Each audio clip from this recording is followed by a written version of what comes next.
suffer no be small. But say I get sense. Poverty no good at all. Now it make I join this business. For one night you don't be it's once again. Everybody be there. If anybody follow Mugu, my brother, I go chopper. National airport, National Stadium, President, my sister, brother, we be Mugu, I be the master. Oh, man, I go chop your dollar, I go take your money, disappear. For one time in the betty, you be the Mugu, I be the master. The refinery, the contract, now you white. But you won't pay me some more money, make I bring up. You be the Mugu, I be the master.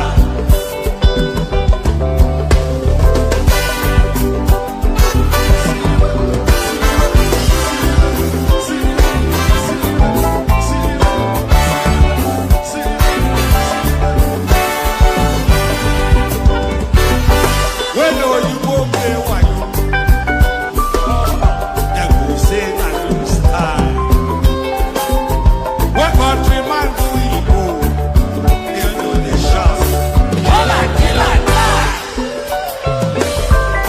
You go I say, I don't see them fire.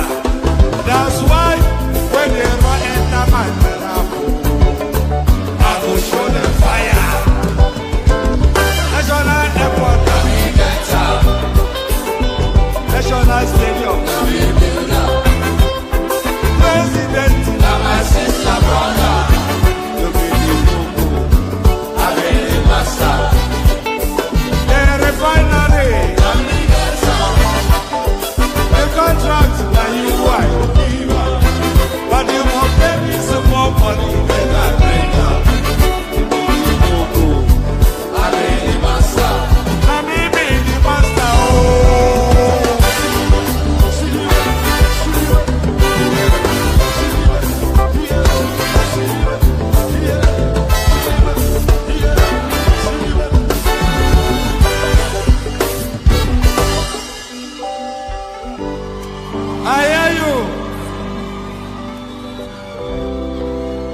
You know,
Jirgin ce kan kasar mu yayi lodi. Sai ta ci kwal uban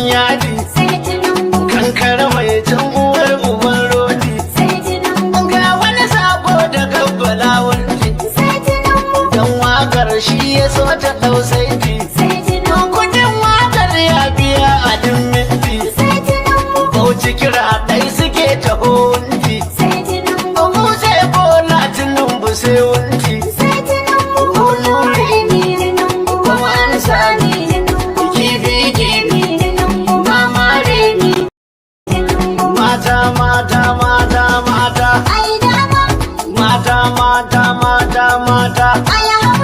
Ku tattaba. Dan taka.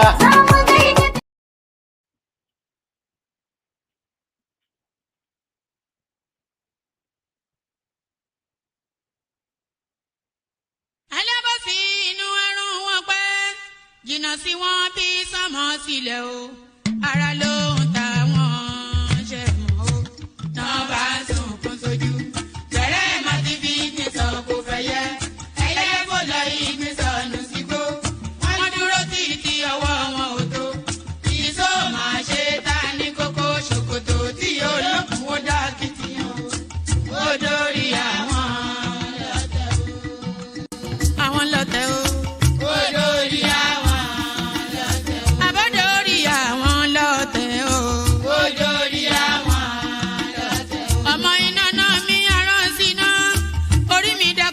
Ṣí mi lọ́nà o, mo tẹríba fàdàgbà o, àgbà ẹ foríjì ni, ojoojúmọ́ ni mo ń pọ́n wọn lé, mo ń ṣèyá sí àwọn àgbà o, mi ò fojú tí ń rìn wọn láyé, ọmọdé ẹ má fàgbà ṣe yẹ̀yẹ́, torí oníkọ́ tó yọ lání, ọmọdé ń bọ̀ wá dàgbà o, màmá ń bọ̀ wá dàgbà o.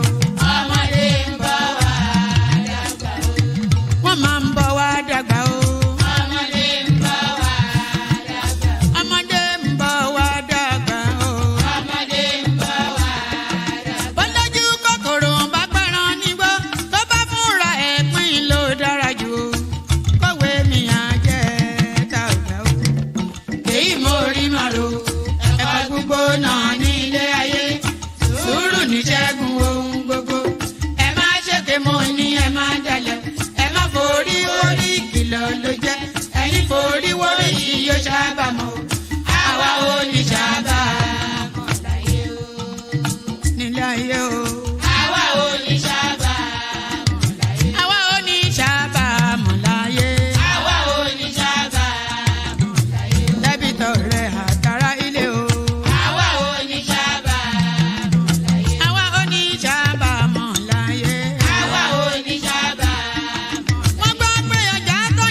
Ṣòkòtò wọn múra wọn sáré kẹrù sọkọ o, àyànmọ́ ògbóògùn o, wọn ò béèrè lọ́wọ́ orí, orí lọ́mọ mẹ́wàá lọ ìyàwó, ohun tí ẹ wá lọ sí ṣòkòtò, ohun rẹ lágbo ṣòkòtò mo sọ, àkúnlẹ̀yàn ọmọ ẹ̀dá láyé, kò lè yí pa. Tí ò bá sí àwa èmi tí ń dúró wájú yìí tí ń lérí ogun. Tí ní òkè Buhari nìṣó ká máa bá lọ.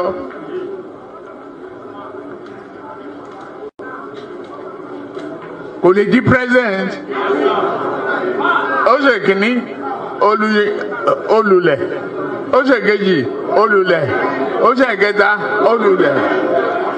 Ó tiẹ̀ sunkún lórí tẹlifíṣàn pé láyé òun ò tún rán mọ́. Mo dẹ̀ lọ bá Kaduna wa rán ọ̀rọ̀ ẹkún kọ́ lélẹ̀ àdúró tiẹ̀ wà á dẹ̀ wọlé. Nǹkan kan ní pé o ò ní fọ̀rọ̀ orílẹ̀-èdè Yorùbá ṣeré. Ó dẹ̀ gbà. Àtijọ́ tó yẹ ti débẹ̀ mi ò gba mínísítà mi ò gba contract mi ì tọrọ ọbẹ̀. Mi tọrọ gàrí mi tọrọ fúra lọ́wọ́ ẹ̀ mi dẹ̀ ìyàwó ń bẹ̀ mo wá ní lọ́tẹ̀ yìí o Yorùbá ló kàn.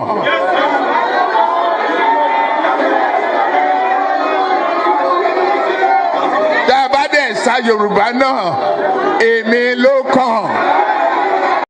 I'm going to be president of this country, whether you like it or not.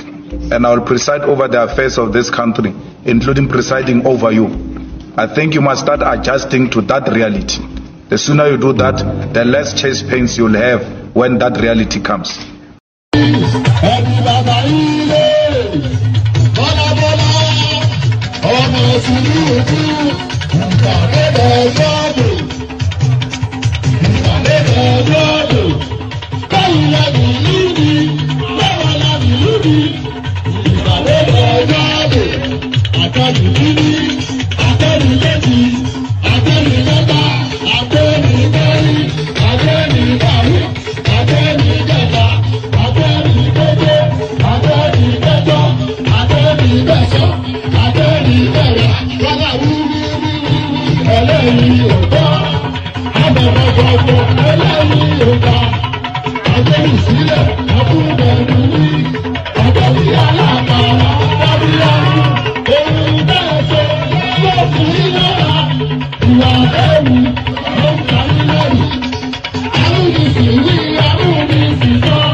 Tinubu Ahmed of the APC, 8,794,726.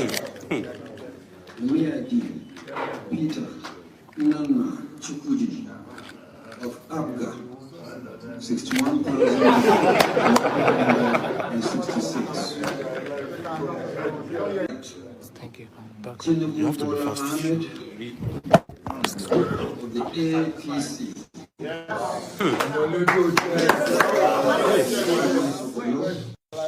Is hereby declared the winner and is returned. Buhari is dead and buried in a shallow grave in Saudi Arabia.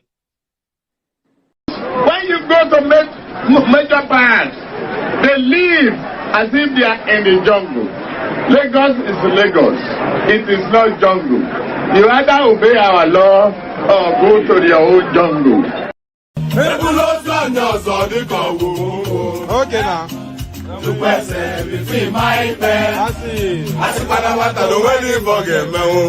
Okay.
You know, there's something I've always observed. There's a sharp distinction between the Igbo culture and the Yoruba culture. There's a clear distinction between it. I don't see any similarity at all between the Igbo culture and the Yoruba culture. It's as contrasting, it's as different, not contrasting because they're not in conflict, but it's as distinguished. The distinguishing features of it is as clear, it's as marked as night and day. What distinguishes the Igbo culture from the Yoruba culture is as clear as night and day. It's just totally different cultures. So that's the first thing. But the other thing is the Igbo culture is as rich as the Yoruba culture. There's so much beauty within it. It's just unfeasible just how beautiful that culture is. You know, if I had a personal, if I was to play God for a day, I would take the Igbo culture, I will retain the Igbo culture, and I will also retain the Igbo women, and then I will hand what is left of it to the Oba of Lagos to do what he promised to do. Maybe throw them into the lagoon. What's left you can throw into the lagoon, but certainly the culture and the women, I don't think there's much better. But good day to you. Good to be in your company. All that. Good day to you. good to be in your company, and how are you? Hope you've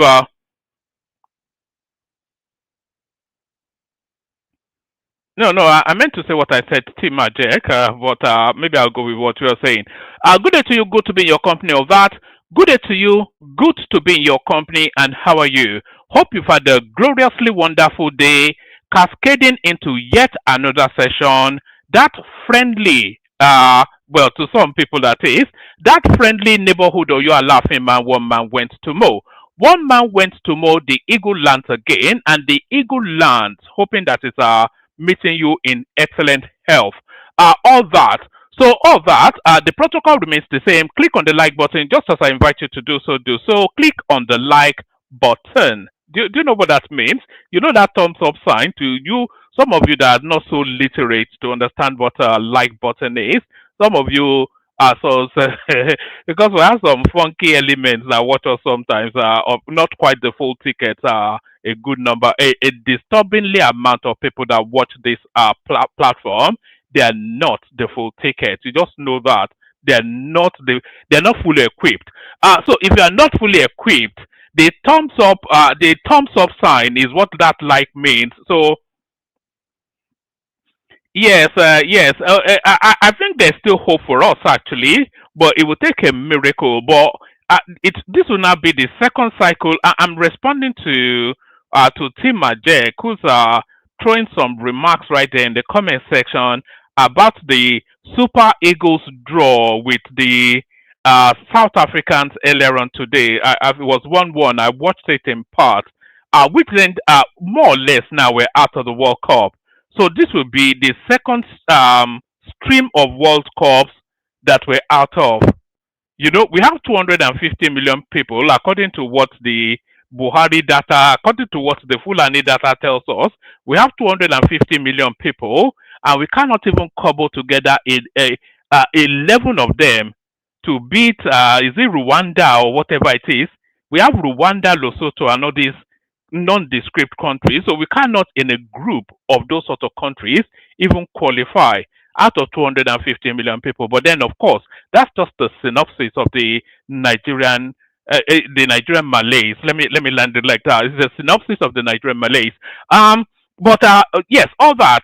Click on the like button, just as I'm inviting you to do so. Do so. Click on like.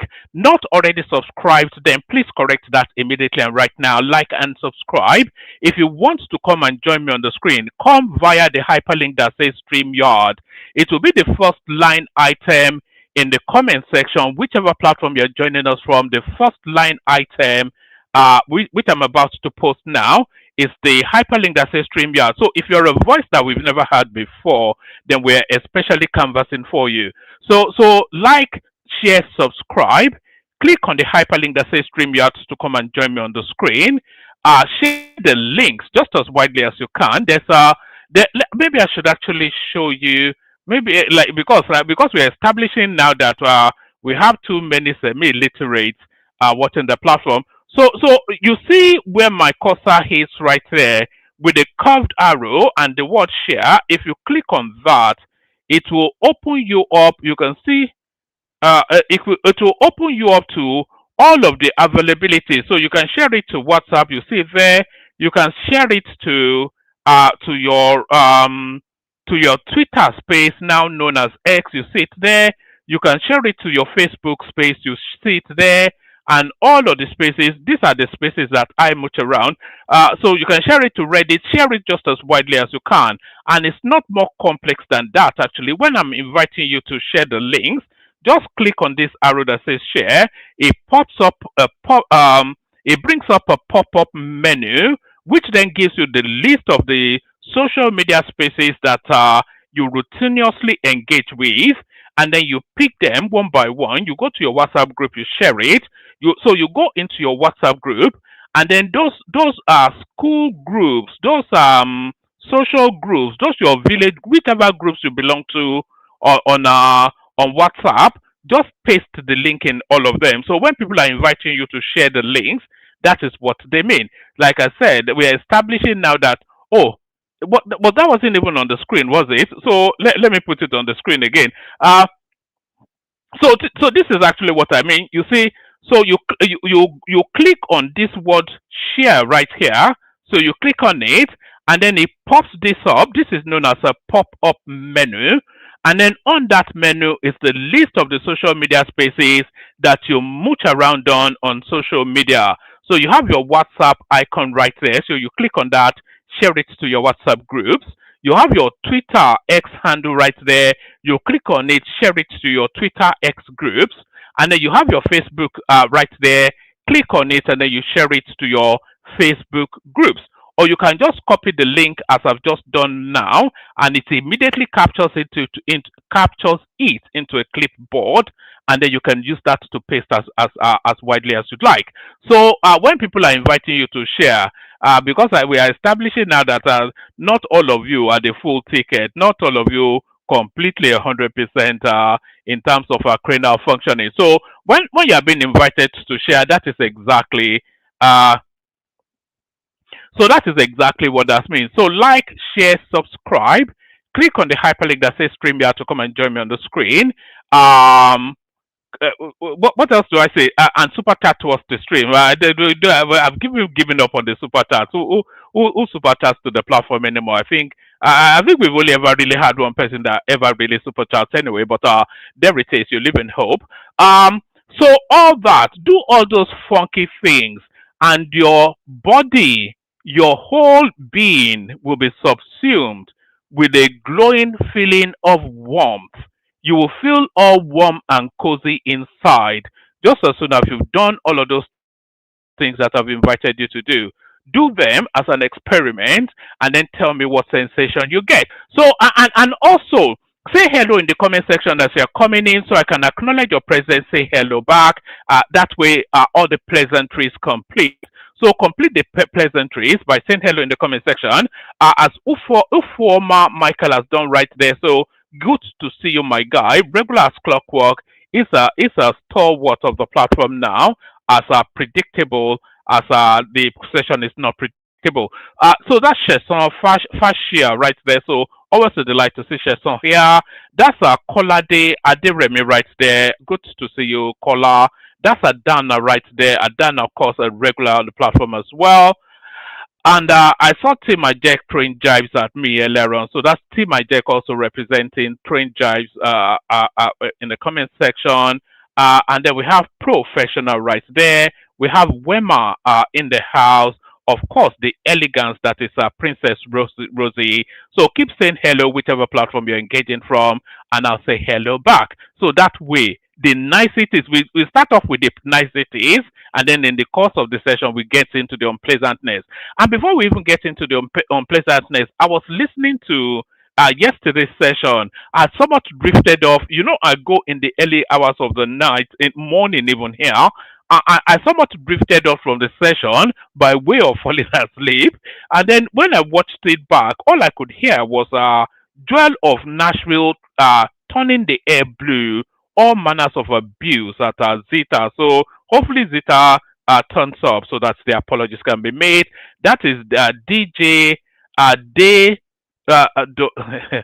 You know, for all of the time you've been coming, you have to come in one of these days and tell me just how to pronounce DJ Dodoye. So apologies, you know I'm notorious for that. Anyway, let's just get started, shall we? Enough of me waffling on, prattling on. Do you know there used to be this phrase that we used to use back in the day when I was a lot younger? We used to call people tireless tattlers, people that rabbit on endlessly. That's a phrase that is probably no longer in use now. You call them tireless tattlers, somebody that just whittles on endlessly, just incoherent gibberish, almost like I do every single night here. Incoherent gibberish. Shall we get into the incoherent gibberish? This is certainly incoherent. Ambodi declares interest to return as Lagos governor in 2027. So I have permutated this in the past, and people have mocked and laughed when I permutated this. But I'm willing to stake a small amount. No, you know, when they say a small amount, I'm willing to stake enough to feel the pain, but not to bankrupt myself. I'm willing to stake that Ambodi will end up getting the ticket for for APC 2027. So I'm willing to make that stake because my calculation tells me then that Tinubu wants his son to be the next governor of Lagos State, but he cannot slot his son in this slot. But he wants to use the power of his authority as the president to install his son as the governor of Lagos State. So he will put Ambodi there, who has just one complement of one term left, and then at the tail end of the Tinubu administration 2031, when he's now supervising an election that he's not a participant in, he would then just slot his son in, and nobody can do anything about it. So that's my calculation. So this Ambodi coming back into play, it doesn't actually catch me off guard. Ambodi declares interest. The Ambodi declares interest to return as Lagos governor in 2027. So let's see now how he goes about doing this. Former Lagos State should I go on TikTok actually? Maybe I should go on TikTok. Should I? Why not? Why don't I just go on TikTok? Actually, let me play you a little song, and then I'll set myself up on TikTok. Let me just play you a little ditty. If you're not following us on TikTok, please make sure you're following us. Because the muscles for 2027 might well be coming out of TikTok. So we want to make sure we're gymming up on TikTok, so that we're ready for that. All of these things is all to culminate on our 20. If you're a lover of Nigeria, then you'll be fighting as hard as you can to make sure that Tinubu finishes his 2 terms. It's just the most important thing going on.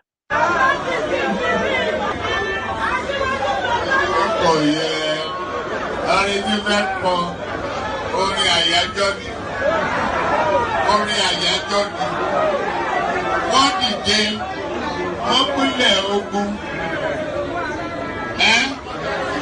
oyin tí mo rí ká bá mi wá yẹn dà ká ní kó bá mi wá.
Oh, all right. Let me just yes.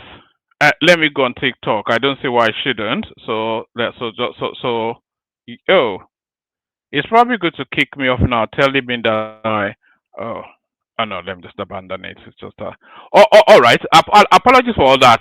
So Ambodi declares that interest. So former Lagos State Governor Akinwumi Ambodi has declared his intention to contest the 2027 governorship election in Lagos, whilst also pledging full support for the re-election of President Bola Ahmed Tinubu. So I suspect that Ambodi would not have declared this ambition without having run it past Tinubu first. So I don't have the imagination that he will be declaring this ambition without running it past Tinubu first. So former Lagos State Governor Akinwumi Ambodi has declared his intention to contest the 2027 governorship election in Lagos, whilst also pledging full support for the re-election of President Bola Ahmed Tinubu. Ambodi made his position known in Badagry during a sensitization program on the permanent voters card registration. Speaking through the Director General of the Tinubu Ambodi Support Group, Dr. Sheyi Bamigbade, the former governor urged residents to register and collect their PVC ahead of the 2027 polls. So it just makes perfect sense. Ambodi has the muscles to because the only threat, not that it really constitutes a threat, but the only threat to the continuance of the Tinubu hegemony in Lagos State is Rose Vivo. And Ambodi has the easy beating of Rose Vivo right there because it's a known quantity. People know his quality, and he has a track record to campaign on. So that's Ambodi right there back in play. Let's take it from top again, go through it at speed this time. Ambodi declares interest in 2027. Ambodi declares interest to return as Lagos governor in 2027. Former Lagos State Governor Akinwumi Ambodi has declared his intention to contest the to contest the 2027 governorship election in Lagos, whilst also pledging full support for the re-election of President Bola Ahmed Tinubu. Ambodi made his position known in Badagry during a sensitization program on the permanent voters card PVC registration.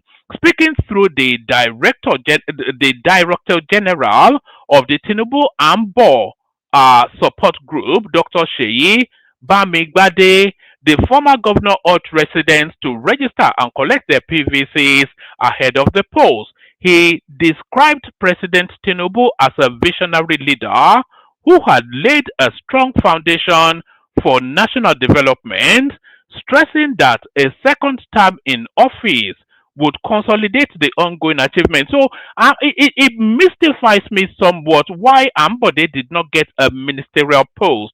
He's a non-effective operator, an excellent administrator, an achiever. So he has all of the tools, is more than eminently qualified. So I'm not quite sure why Tinubu did not give him a ministerial post.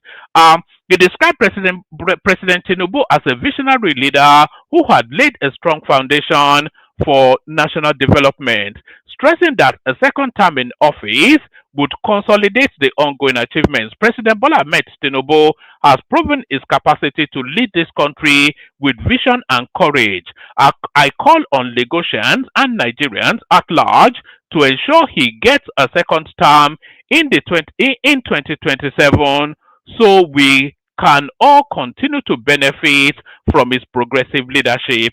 Ambodi said. On his own ambition, Ambodi noted that he was offering himself to serve again with a renewed vision to build on past gains and tackle present challenges. According to Bamigbade, the sensitization drive was designed to mobilize citizens for active participation in the democratic process. Our message is clear. No PVC, no voting. We believe both President Tinubu and Mr. Ambodi represent continuity, progress, and people-focused governance, he stated. So that's Ambodi right there back in play. I will stake a small fortune. Well, maybe no, I will stake loose change. I won't stake a small fortune, but I will stake loose change that Ambodi is going to get that ticket for the APC 2027. There's just all of my instincts. All of my instincts just tell me that is the case. So that's Ambodi right there, bringing himself back into play somewhat. So that's Ambodi back in play. So now this next thing that I'm about to show you now, it just speaks to everything that is wrong with Nigeria and wrong with Nigerian politics. What I am is a visual thing, so you have to look at the screen for this one.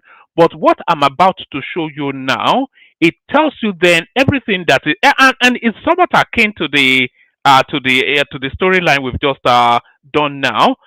So what I'm about to show you now, is very central to the rot within the system, what afflicts that country, and what restricts its progress. It's just the worst of how Nigerian politics is. What I'm about to show, but it's a visual thing, so you have to look at your screen. So look at this right here. This is Jigawa State. This is Sule Lamido. Sule Lamido, as a lot of you will recall, because you are of a particular vintage, a lot of the followership of this company, of this platform. Sule Lamido, as a lot of you will recall, he was the former governor of Jigawa State. So no problem there. Under that Goodluck Jonathan phase, he was the governor there. In fact, he was one of the governors that went on to form that new PDP or whatever it is that they used to drive Goodluck Jonathan out. So there he is right there. So he's now, of course, he's done these 2 terms now. So, and the Nigerian Senate, of course, is the retirement home for governors that have served their 2 terms. So he's now vying for a senatorial seat. So that's fine, because that's still consistent with what convention is. The convention then is you serve your 2 terms as you serve your 2 terms at a state house, and if you are not aspiring to the presidency, you go and retire in the Senate. So he's now canvassing then to go into the Senate. So this is Dr. Sule Lamido right there, campaigning then to be the senator representing Jigawa Central Senatorial District. So that's fine. But then the next picture right here, this is Mustafa Sule Lamido. Who is Mustafa Sule Lamido? Is the son of Dr. Sule Lamido. So Mustafa Sule Lamido, he is canvassing to become the governor of Jigawa State, the position occupied by his father, I think about 4 years ago. So that's his son then looking to succeed his father as the governor of Jigawa State. So now we go on to Aminu Sule Lamido. So who is Aminu Sule Lamido? Aminu Sule Lamido is also a son of Dr. Sule Lamido. And why is he up front in this picture? He is also vying to be a member of the House of Representatives, representing whichever senatorial district he wants to represent. So essentially, the whole of Jigawa State is now a family enterprise privately owned by the Lamido family. And that is, you will say that's not too distant from what Tinubu is doing in Lagos. There's one other thing I'm going to show you before we go back to the readouts. You say that that's not too dissimilar to what Tinubu is doing in Lagos State. It's somewhat different, but really it speaks to the rot within the system. It speaks to this image right there is central to what stymies growth in that country. This is exactly why we're not making any progress. So there's no talent in the whole of Jigawa State outside of this particular family, and this is what the narrative tells us. And the saddest thing is that they will all win. All 3 of them will win. The father will go to the Senate, the son will go to the State House, and the other one to the House of Reps, and they'll just continue to ride roughshod and keep backwardness. As anyway, you know what I mean. So let's go on from that. We're still within that. It says, there's a caption that goes with it actually. Let me take it. It says, he deserves pity most. A former governor who wanted to go to the Senate, his son, a Jigawa governor, and another son, a candidate for the House of Representatives, are all in one election calendar. You people must be really stupid Democrats. Father and sons Arewa Limited, braggarts. So anyway, that's how they play their north in their politics in the north. Let me still stay within the north. This is another way that they play their politics in the north. And where's that? Yes, this is. Let me just make sure the music is not playing. So this is a character that is. This is a Kaduna lawmaker seeking re-election. So you say there is what is wrong with that one man? I hear you say what is wrong with a Kaduna lawmaker seeking re-election. So there's nothing wrong with a Kaduna lawmaker seeking re-election, except of course when he's seeking re-election like this. Watch this.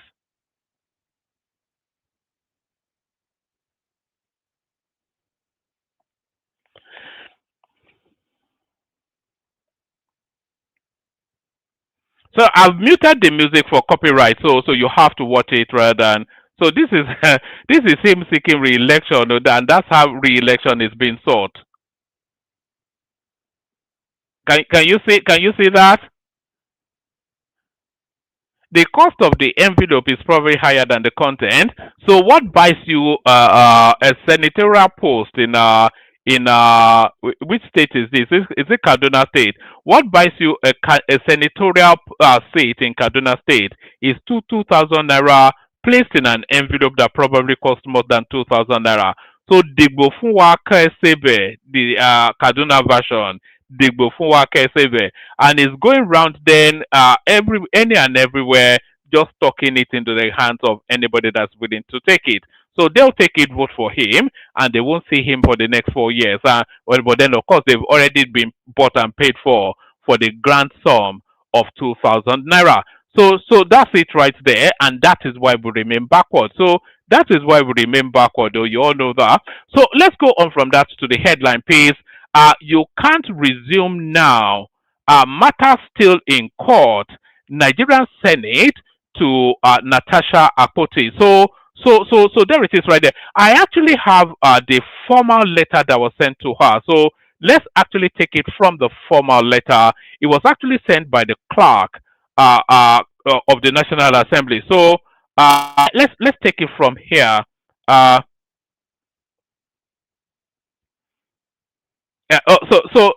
Let's take it from here.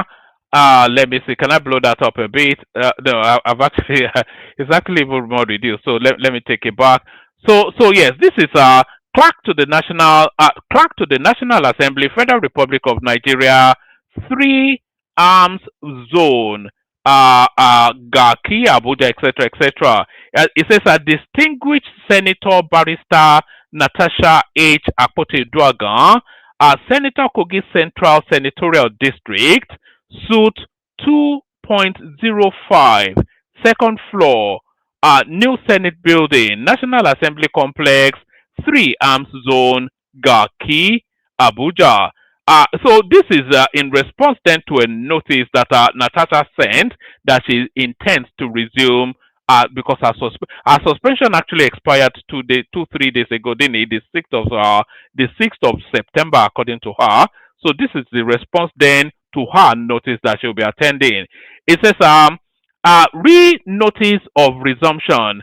I am directed to acknowledge the receipt of your letter notifying this office of your intention to resume sitting and other legislative duties in the Senate on the 4th of September 2025, which you claim is the date of expiration of the 6-month suspension imposed on you by the Senate.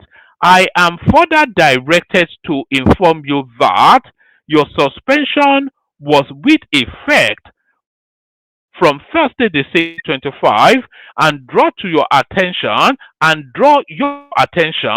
to the fact that the subject matter of your suspension is presently before the Court of Appeal.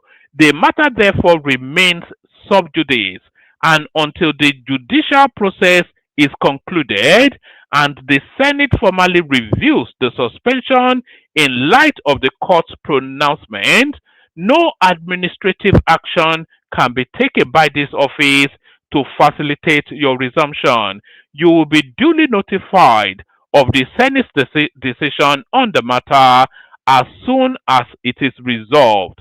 Please accept, distinguished Senator, the assurance of my highest regard. This is from Yahaya Danzaria, PhD Esquire. So the clerk of the Senate is PhD Esquire. So that's from PhD Esquire. So let's go on from because we're going to run through the gamut of what's transpired Natasha wise.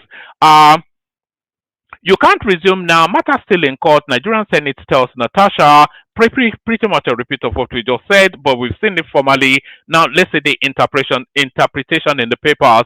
The Nigerian Senate has told the lawmaker,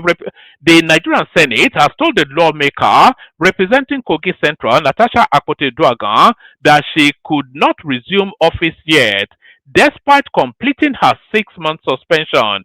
In a letter by the acting clerk of the National Assembly, Dr. Yahaya Dan Danzaria, I was going to call him Damba Zaria because you know they always go Damba in the north.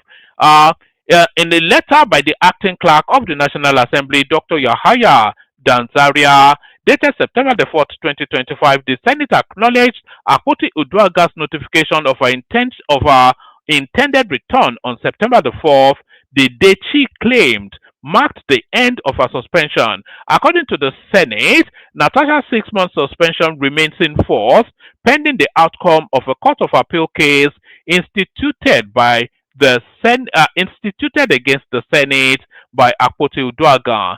The matter remains sub judice, and until the judicial process is concluded, no administrative action can be taken to facilitate your resumption, the letter reads in part. According to the letter, the Senate would only review her suspension after the court's pronouncement. So this is to tell you then that she might not return to that Senate at all because so the fact that she's on suspension, it doesn't put her tenure in abeyance. So it doesn't reset that so even though she's on suspension, her tenure still continues to elapse. So when her tenure elapses, then they will run an election. Because the period of suspension still counts towards her tenure as a senator. If you get the drift of that rather convoluted something or the other. So I mean, she's toast anyway. She's done. There's every possibility that she may not return to that Senate because they want the judicial process to carry on. So if the Court of Appeal makes a pronouncement, you can bet your bottom dollar that will be appealed to the Supreme Court. And so we're looking at a near 18-month process. And then after that process completes, the Senate will then set up a committee to review the judgment of when the Court of Appeal makes their pronouncement, the Senate will set up a committee to review what the recommendations or the verdict of that court is. So they'll do that. So we're already 12 months in. Then there'll be an appeal to the Supreme Court. And then the Supreme Court will go through their own process. And then at the end of that Supreme Court process, they will set up another committee still to review that as well. So this babe here, I can't see her back in the Senate for at least the next 18 months thereabout. So you know what that tells you? Do you know what that tells you? I've said it often here before. The nail that sticks out will be hammered down. The nail that sticks out will be hammered down. Why you can't resume? Why you can't resume yet? National Assembly to Senator Natasha. So we've done that. So we go on. By the way, we don't have an abundance of news. So if anybody wants to come in, start coming in now. Because of course we don't have an abundance of news. We're just going to rattle through what we have and then we see what happens. Nigerians top the list as over 277,000 Africans become American citizens in 3 years. So that shouldn't actually come as a surprise because is it 1 in 7 black person is a Nigerian? So I'm not quite sure that you can make any attribution to that other than just by virtue of size.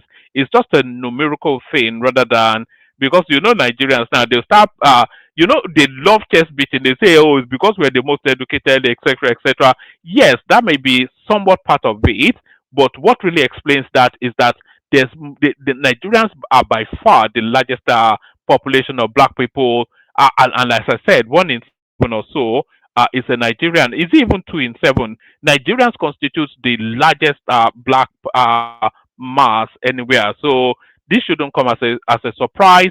Nigerians top the list as over 277,000 Africans become United States citizens in 3 years. So that was sent in by somebody. We just acknowledge that as a headline, and then we move on. We acknowledge that as a headline, and then we move on.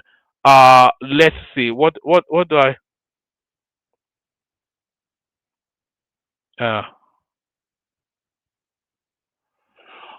Oh, all right. Yes, I have this one actually. This is a video, but I'm not going to play you all of it, but the video actually tells us that the let me play you the first half of it because it's quite an instructive video. This video speaks to the Agbero space in Lagos, especially, but in Nigeria in general, and the sort of economy that's in that space is eye popping. So I'll play you about 3 minutes of this just to make the point. The Agbero system in Lagos State generates a whopping 120. And that is where I wanted it to land on right there. The Agbero system in Lagos State, you know, and you can see it. You know, all these people, they are constantly on the road.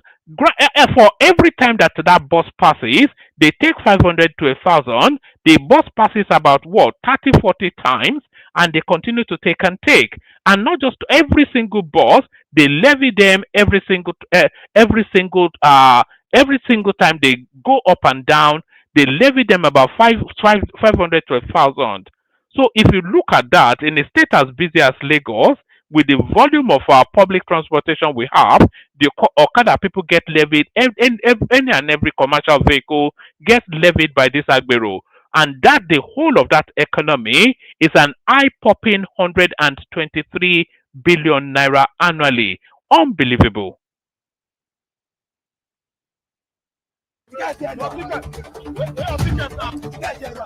The Agbero system in Lagos State generates a whopping 123 billion naira annually.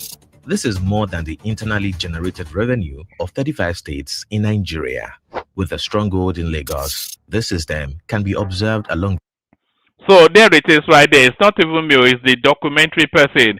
The Agbero economy is richer than Anambra State. The roads of most. In fact, it's richer than all of these southeastern states are put together in terms of IGR. It just Agbero alone, it dwarfs all of the IGRs almost 3 times because there's no IGR coming out of the southeast anyway. It dwarfs it about 10 times just to the Agbero economy alone. The Agbero system in Lagos State generates a whopping 123 billion naira annually. This is more than the internally generated revenue of 35 states in Nigeria. With a stronghold in Lagos, this system can be observed along the roads of most major cities in the country, preying on commercial drivers under the guise of unionism. While they may seem quite disorganized, it has been uncovered that the Agberos in Nigeria have a shocking level of organization and hierarchical authority among themselves. What gave rise to the emergence of Agbero in Nigeria?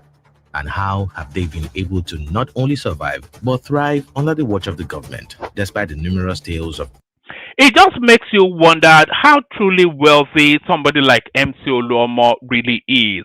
You know, it makes you wonder what volume of money that guy controls. 123 billion naira. Can you imagine that? Aura surrounding their operations? As we explore the underrated street economy of Lagos, why it is untouchable and the mysterious origin very few people know about. But tó bá súnmọ́ wọn ò ní mọ̀ ká máa fojú òfin àwọn ilé tout wọ́n ṣe tout o Agbero wọ́n wà l'Amẹ́ríkà wọ́n travel ṣe nǹkan tó dáa ó dẹ̀ ẹ̀pọ̀ tó bá dẹ̀ láwọn ọmọ wọn tó bá ní national degree wọn mo máa dá ìgbéró oṣù mẹ́rin èmi tó wọ ìlàtún ni mo lọ.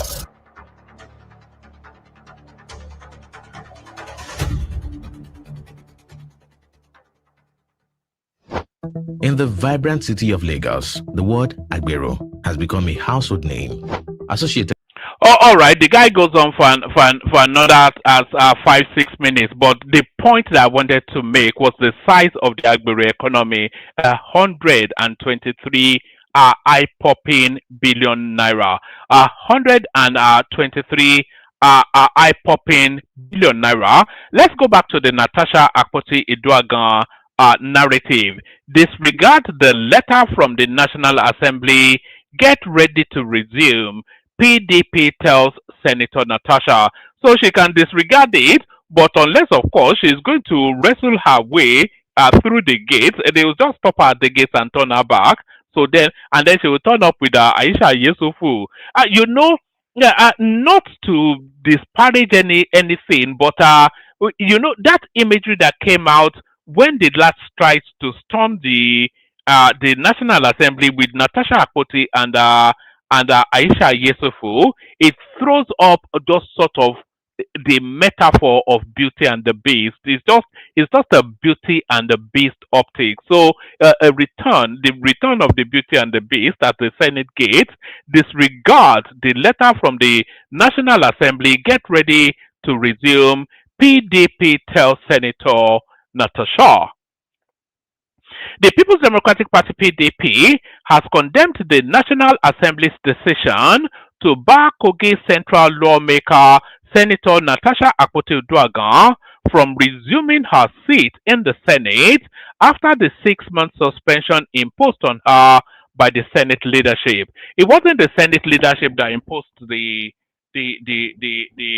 suspension. It was the Senate as an entity. The PDP, in a statement on Tuesday by its spokesperson Debo Ologunagba, stated that Senate President Godswill Akpabio, the ruling All Progressive Congress APC, the federal government are out to deny the people of Kogi Central representation in the National Assembly and suffocate opposition voices through such action. Correspondents report that the major opposition party, however, called on Senator Natasha to ignore the letter from the National Assembly clerk barring her from resuming and get ready to resume her seat at the Senate following the expiration of a 6-month suspension. The People's Democratic Party (PDP) condemns in the strongest terms possible the attempt by the clerk of the national. It's not the clerk acting; it's the act. The clerk is acting on the authority that is been directed to issue the letter. So don't attack the clerk. Attack the Senate. It's nothing to do with the clerk of the. They tell him to issue the letter. He issues the letter. So it's nothing to do with the clerk. The People's Democratic Party (PDP) condemns in the strongest terms possible the attempt by the clerk of the National Assembly to bar Senator Natasha Akpoti'S from resuming at the Senate after the unjust 6-month suspension imposed on her by the Senate President, Senator Godswill Akpabio.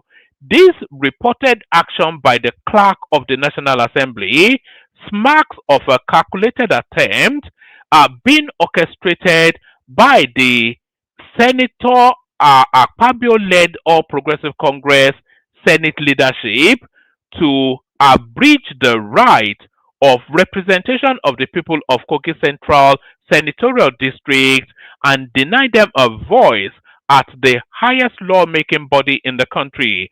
The attempt to use the National Assembly establishment against an elected senator of the Federal Republic of Nigeria in gross violation of the provisions of the Constitution of the Federal Republic of Nigeria 1999 as amended and the standing order of the Senate is highly provocative and constitutes a clear and present danger to democracy and the overall stability of our country. It also comes as part of the antics being deployed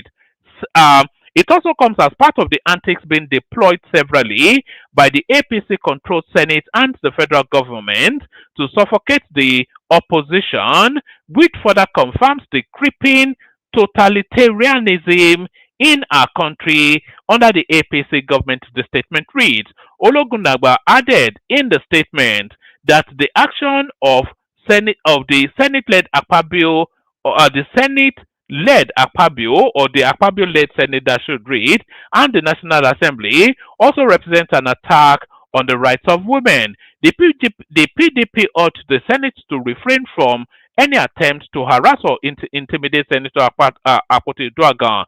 The reported action by the clerk of the National Assembly against Senator Akpoti'S further brings to the fore the allegations of attacks on the rights of women and sustained attempts to stifle their voices as witnessed in the various accusations of harassment against women leveled against the current Senate President, Senator Godswill Akpabio, over the years. The PDP demands that the Senate President should come clean on the various allegations instead of seeking to use the National Assembly establishment to harass, intimidate, and keep Senator Akpoti'S away from the Senate. The extreme, it goes on and on. Oh gosh. Anyway, they are asking her to ignore the notice and come to the Senate anyway. If she comes there, they are perfectly within rights to shoot her. If she turns up, because that's an act of mutiny. If you try to storm this National Assembly is the seat of power, the custodians of the Nigerian Constitution. So if you try to storm that building, that should be considered and does in fact constitute an act of mutiny. And mutinous acts that can be, it deserves shooting. Let me land it like that. I didn't even know where I was going with that. All right. Let's go on to this one. This is a story that's been trending over the last few days or so. This some guy called Sujimoto that's been arrested by the EFCC for reasons of conning, is it Imo State out of money? Alleged 5.7 billion fraud. EFCC grills Sujimoto, freezes his account, and seizes his passport. There was this clip of him crying on us. So if somebody can get hold of that, can you send it in quickly so we can add it to that storyline? If anybody has it, send it. If you have access to my WhatsApp, send it to my WhatsApp. If you don't have access to my WhatsApp, then please send it. Send it to me via Instagram. Let me send my link again. So there was this story. There was this clip of him crying all over social media over the last 2 days or so. So that's really why I'm picking up this story. So oh no, that's not what I want to send. Let me send my Instagram handle. So if you have that to hand, the clip of Sujimoto crying all over social media before he eventually handed himself over to the EFCC. So let's go to that. Alleged 4.7 billion naira fraud. EFCC grills Sujimoto, freezes his accounts, and seizes his passport. Operatives of the Economic and Financial Crimes Commission EFCC on Monday, September the 8th, grilled real estate guru and chief executive officer of Sujimoto Luxury Construction Limited, Sijibomi. Is it Sijibomi Ogundele? You know, I always thought it was a Southeasterner. I never knew it was a Yoruba man. Because from that Sujimoto name, okay, I think somebody just sent it in. All right, yes. If it's a short little clip, yeah. Let me just capture it. Because it adds to the story. YouTube. Download. Bear with me one moment. You see, this is real life TV. You know, we're responding to it in the moment, bringing you the biggest value we can, the greatest value we can. But you know, what do I want to do with that? Let's will they download from there?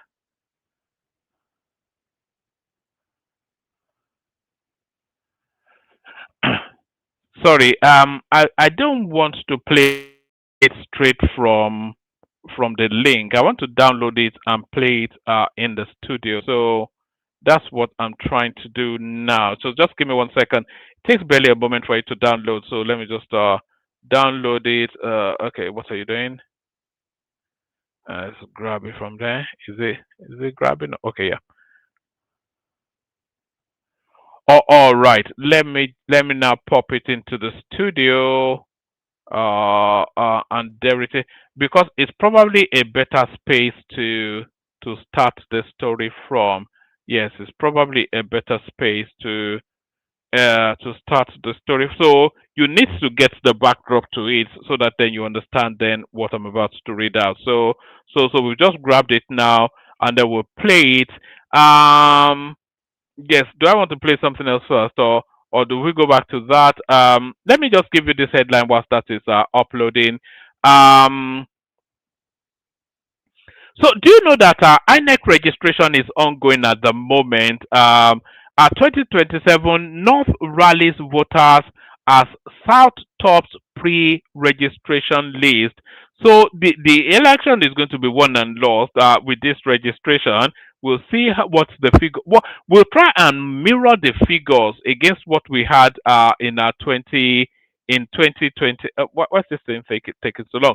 We'll try and mirror the figures against what we had in 2023. See what that looks like. All right.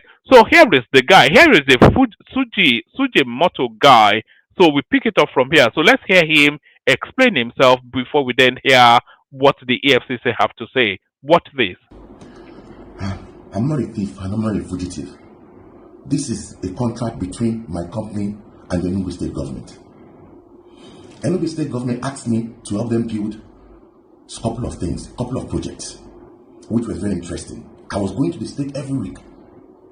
In the middle of the project, they said, okay, the governor said he wanted to build a city. And he wanted to build the tallest building in Nigeria, 69-story building. I designed it and gave it to him. He said, okay, keep it aside.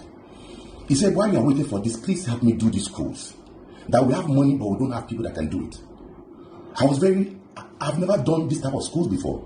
But I knew it was cement and concrete and machinery. I knew it was arrangement. So I said, okay, let me give you a try. I told the governor, I said, this project is impossible because of the pricing, the cost of it is too low to build. The governor said, don't worry, just help me do these schools. And later you will make money from the schools, but you make money from the other projects, which I was very happy with. Right there, I mobilized 42 engineers to the states. I took the house in the state. I loved the state. I went to the state. And I was there doing the job. I was traveling from Eziago to different local governments.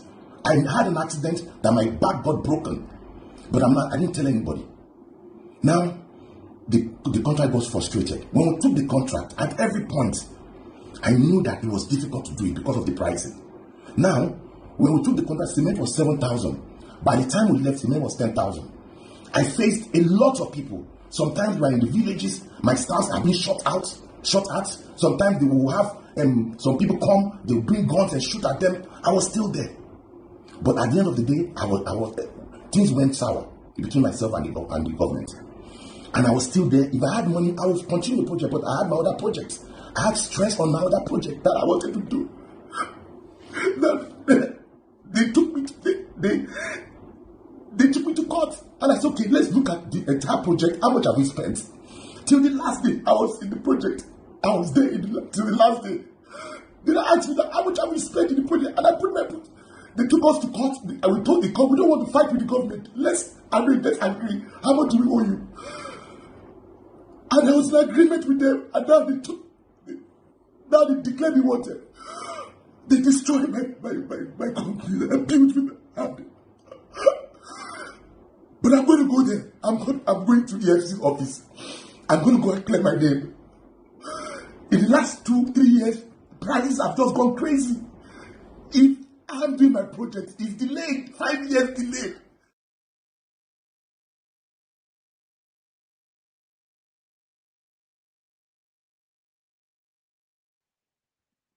Oh, all right. So that's the backdrop to it. The tears of a 419 merchant.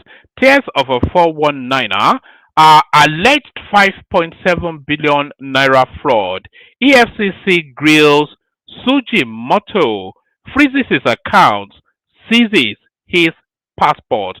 Operatives of the Economic and Financial Crimes Commission EFCC on Monday, September the 8th, grilled real estate guru and chief executive officer of Sujimoto Luxury Construction Limited, CG Bomi Ogundele, over alleged diversion of 5.7 billion naira belonging to Enugu State.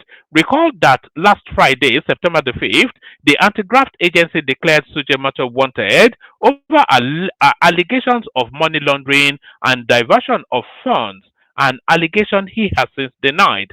In a statement released last Friday, the Enugu State government confirmed it was behind Sujimoto's ordeal with the EFCC, the state government accused Sujimoto of diverting the funds released to his company for the construction of smart schools in different locations in the state. And you can have some sympathy, by the way, that the sharp changes in prices may have caught him off guard. The state alleged that Sujimoto had remained evasive when asked about the progress of the contract he was awarded, and allegedly refused to return to site, leading to a formal complaint to the EFCC. Following his refusal to honor EFCC's invitation, he was declared wanted. Sujimoto released a video dismissing claims he was a thief and promised to honor the invitation of the anti-graft agency. A source in the agency who spoke to correspondents confirmed he honored the invitation yesterday and was interrogated. The chief executive officer of Sujimoto Luxury Construction Company has surrendered to our commission, and we immediately took him into custody. For more than 10 hours, we had been questioning him based on the petition of the Enugu State government. We have frozen all his accounts and that of his company pending the conclusion of preliminary investigation. We also seized his passport to restrict his movement to the country, the source said. It is not clear if he was granted bail last night. So that's Sujimoto right there, who is entered one chance with who is the Enugu State governor even? Is that Hope Uzodinma that is acting naughty with the guy? So that's that. All right. So that's what we have in terms of readouts. Let me play you this clip. You know, we often talk about Peter Obi and his links to Pandora papers. So this first clip now speaks to that space. Watch this.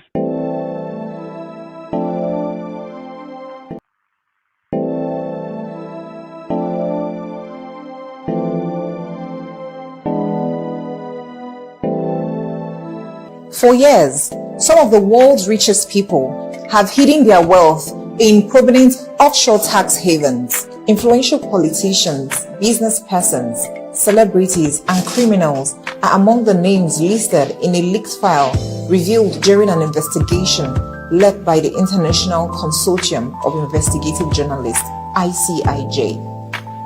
The investigation shows how people are using the offshore tax havens to hide assets worth hundreds of millions of US dollars. Among them are political leaders like the Kenyan President Uhuru Kenyatta, former British Prime Minister Tony Blair, and Nigerian former Governor of Anambra State Peter Obi.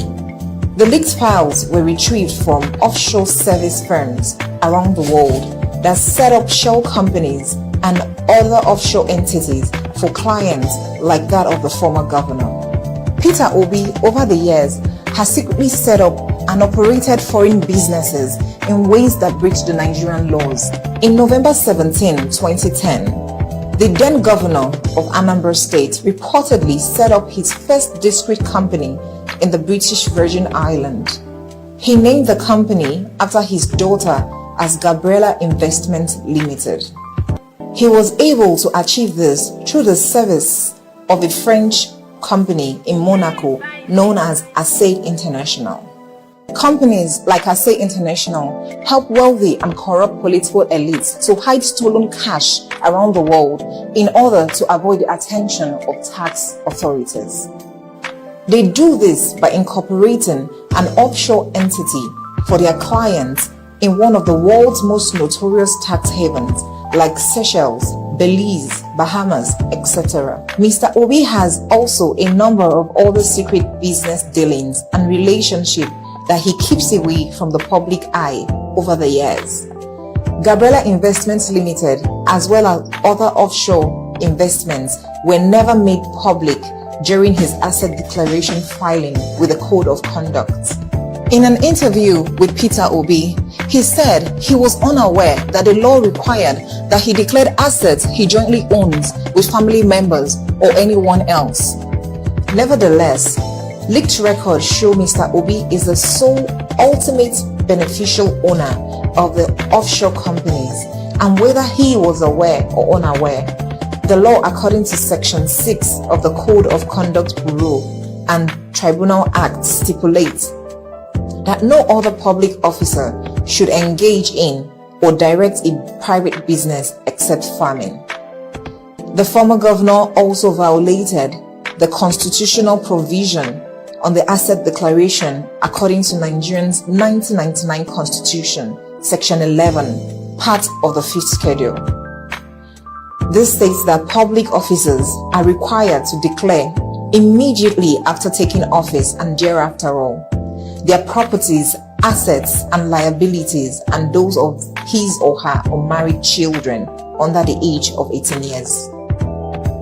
In February 10, 2017, Gabriela Investments became known as PMGG Investment Limited, in what is a combination of the first letters of the first names of the Obi's nuclear family, Premium Times reported. In June of that same year, the federal government launched the Voluntary Income Disclosure Scheme, VAIDS, an initiative that seeks voluntary disclosure of previously undeclared assets and income. The scheme gave a 9-month window, an incentive that included immunity from prosecution for tax evasion and undeclared assets. But Mr. Obi failed to avail himself of the opportunity VAIDS offered to declare his assets. The government, however, warned then that defaulting individuals and corporate bodies who failed to take advantage of the opportunity would be subject to criminal prosecution. The leaked files have helped in revealing prominent figures like Peter Obi and others that have violated the Nigerian tax laws. What is yet to be seen in coming times for a lot of Nigerians is whether the rule of law will take its course. For that, time will tell.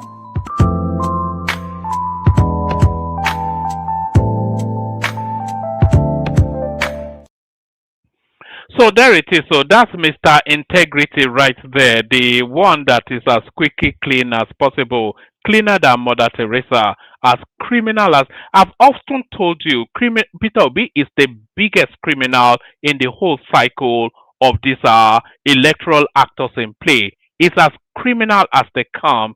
It's the worst possible element. It's just a thief. That's just what it is. I've already shown you evidence of him to stay. In fact, I'm going to play it again. This is a guy. He was just looting everything in Anambra State. Even his strongest backers in that new. You know, if you go to Naira land when Peter Obi was the governor of Anambra State, there was not one complimentary post about his administration throughout the period of that time. Not one that had a good thing to say about him. But if you look at the handles of the people slamming him then as the worst governor they've ever had, this is the same handles that are now praising him as the best thing that Nigeria has to offer. But everybody, the internet never forgets now, and the internet never lies. The guy is a hardened criminal. Here is another example of just this Sakama J, this graduate that Wole Soyinka told us is been vested upon us. Here's another example. My convoy is 5 vehicles, and you cannot buy fuel unless I'm inside the car. So I will pay them. No more. I know. The governor was paying for petrol himself for his convoy. When they get to a gas station, he will come out and bring out money and pay. In fact, at Oka Government House, then when he was governor, forget about drinking champagne, what they are now doing there. Then he gave out old newspapers as substitute for toilet roll. If you are going to the toilet, he will just to save money. Yeah. He was going to run somewhere. He said he's going for interview for job. Peter, can't you give him a job? Peter, can't you do this? The boy doesn't even have. I said, none of my children have car. I was the only person who is governor and bank chairman, not to them. Isn't that mesmerizing? But I know that Peter Obi, I know that he's a smart man. You know? But the governor, that Obi, did he say anything about that 200 million from security vote that he was caught? His convoy was trying to smuggle out of the country. Did he say anything about that? No? So that's one of it. Now, this is exactly what I'm saying. No, that's a good example. That clip was going back what 7 years when Peter Obi had nothing to offer outside of just being governor of Anambra State. So the guy in that clip right there, a lot of you know him. He's now the biggest backer of Peter Obi now. But then he was mocking him then for the crude way that Peter Obi tried to steal. It was actually 250 million naira. He said 200 million naira. The crude way that Peter Obi tried to steal 250 million naira in cash from Anambra State, packed it into his car, and was driving it from Anambra to his house in Apapa, number 7 Aerodrome Road. We know the address, you know. And that was where he was intercepted by the commissioner of police then. The guy is a crook. He's a criminal. But you have to give them A plus for the way that they've rebranded them enough sufficient to fool the gullibles. But nobody will fool you, but certainly nobody will fool me. The guy is as crooked as they come. Ole Parakuni, hardened criminal. Hardened criminal. Let's go on from that. We're still staying within the cusp of the East. But when I saw this clip, I didn't even know. Let me play you it actually. I didn't know anything about this until I saw it. So I'll just leave it as ambiguous as that, and then we'll discuss it at the back end of it. Let me play you the clip, and then we'll pick it up from there. We have 7 oil producing companies. None has an office in Imo State. Imo State government has no access to their nominal role to even collect pay as you earn, tax. And then everything is about waiting for monthly allocation. And I said no, it must change. I had a meeting with all the oil producing companies, and I said you must have your address here, including those that are partly owned by Imo State government with no business outfit anywhere in the state. We have 7 oil producing companies. None has an office in Imo State.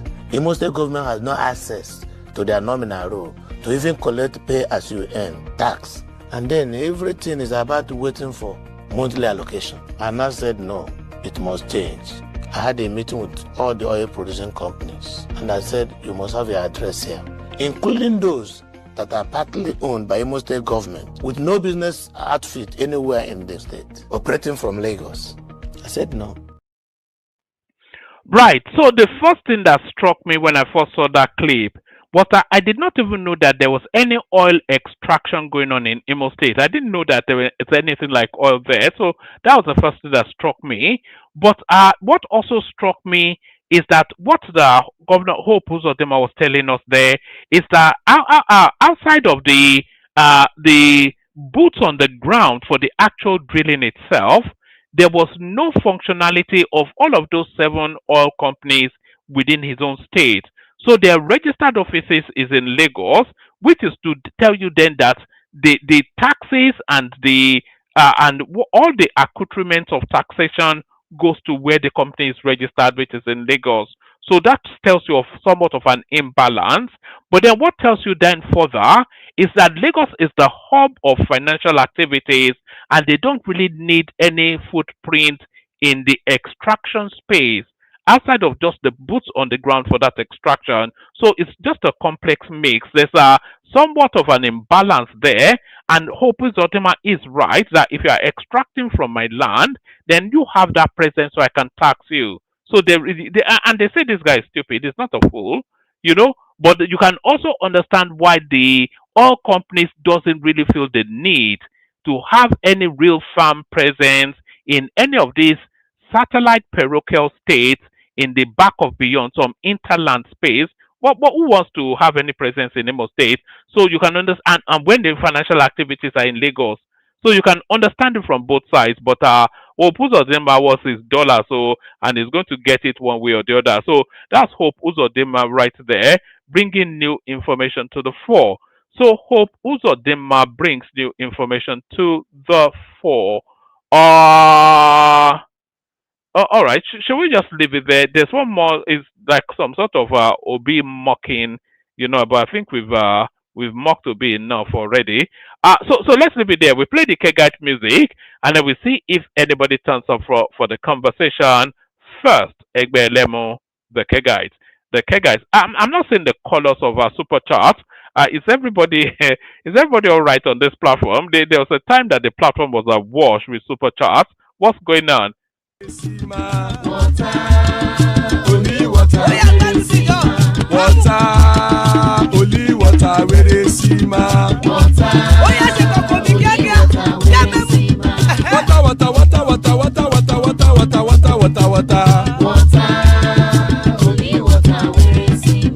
Hapa o naido.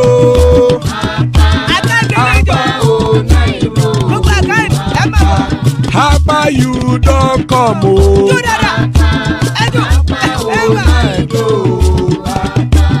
Hapa o naido.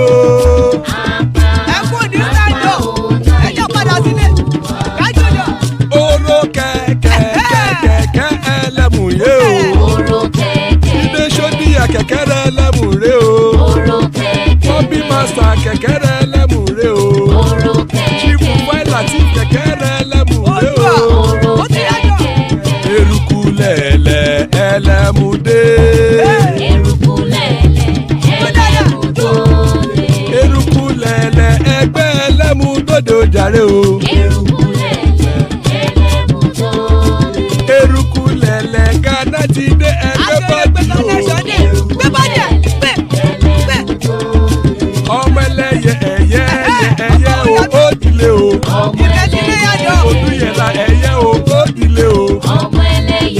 Petrosonama ẹ̀yẹ o ó dilé o. Petrosodúnkẹ́ ẹ̀yẹ rẹ̀ ó dilé o. Ẹlẹ́kọ̀ ọ̀run mú ìní o.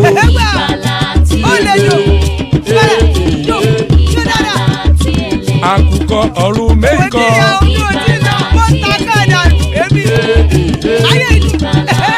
Ikú kò ní ríwà gbéṣe o.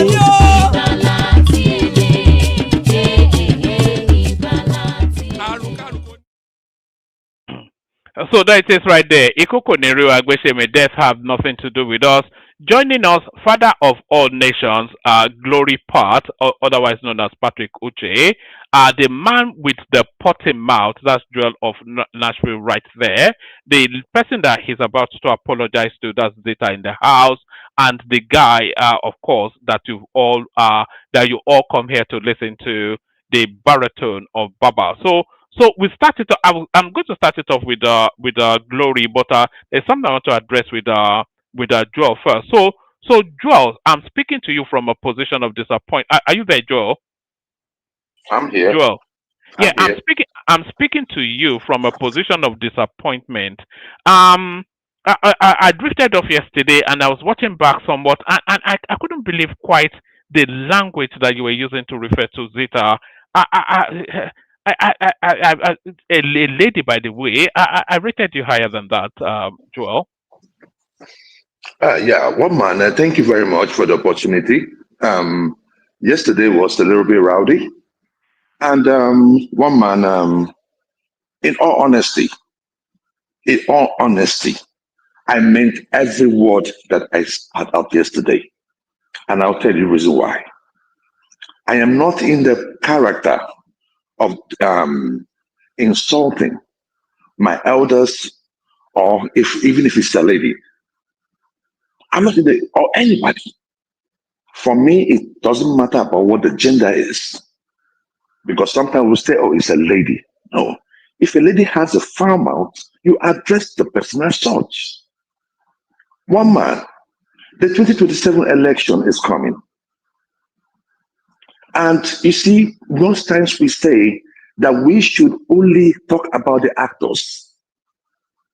But we are also inclined in 2027. We must be forced to talk about the enablers. Sorry, Joel, I must insist that you apologize. Oh, what did I do to her? What did I say to her? You were cursing and swearing and using extreme foul language. Oh no, one man, look, if you go back and listen, it was about the interjection. You said Obi is not going to win election. I said, fine, let me see. Respect is reciprocal. And you are there smiling, making mockery of me. It is reciprocal, one man. I did not tell her that she's a fool. I did not call her names. And if I did not mind. If you don't like Obi, fine. Can we speak on the issues? If you don't want to vote, it's fine. But don't put it on me that Obi can never win. If you make that, you honor God. That is what I was saying. Can you hear me, Joel? I can hear you. You're a long-standing member of this platform, so that has to be considered. But I would rather that sort of language not used in the future. You have the breadth of you have the breadth of scope of language.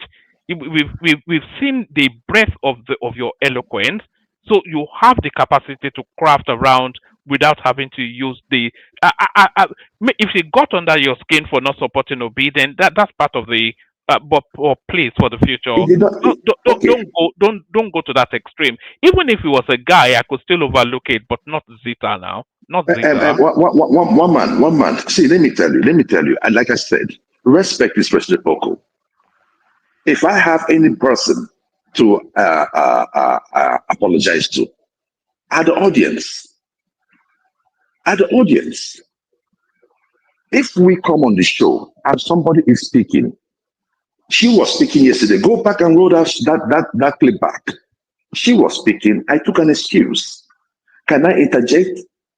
She was magnanimous enough to allow me to interject one or twice. And I interjected and I shut up.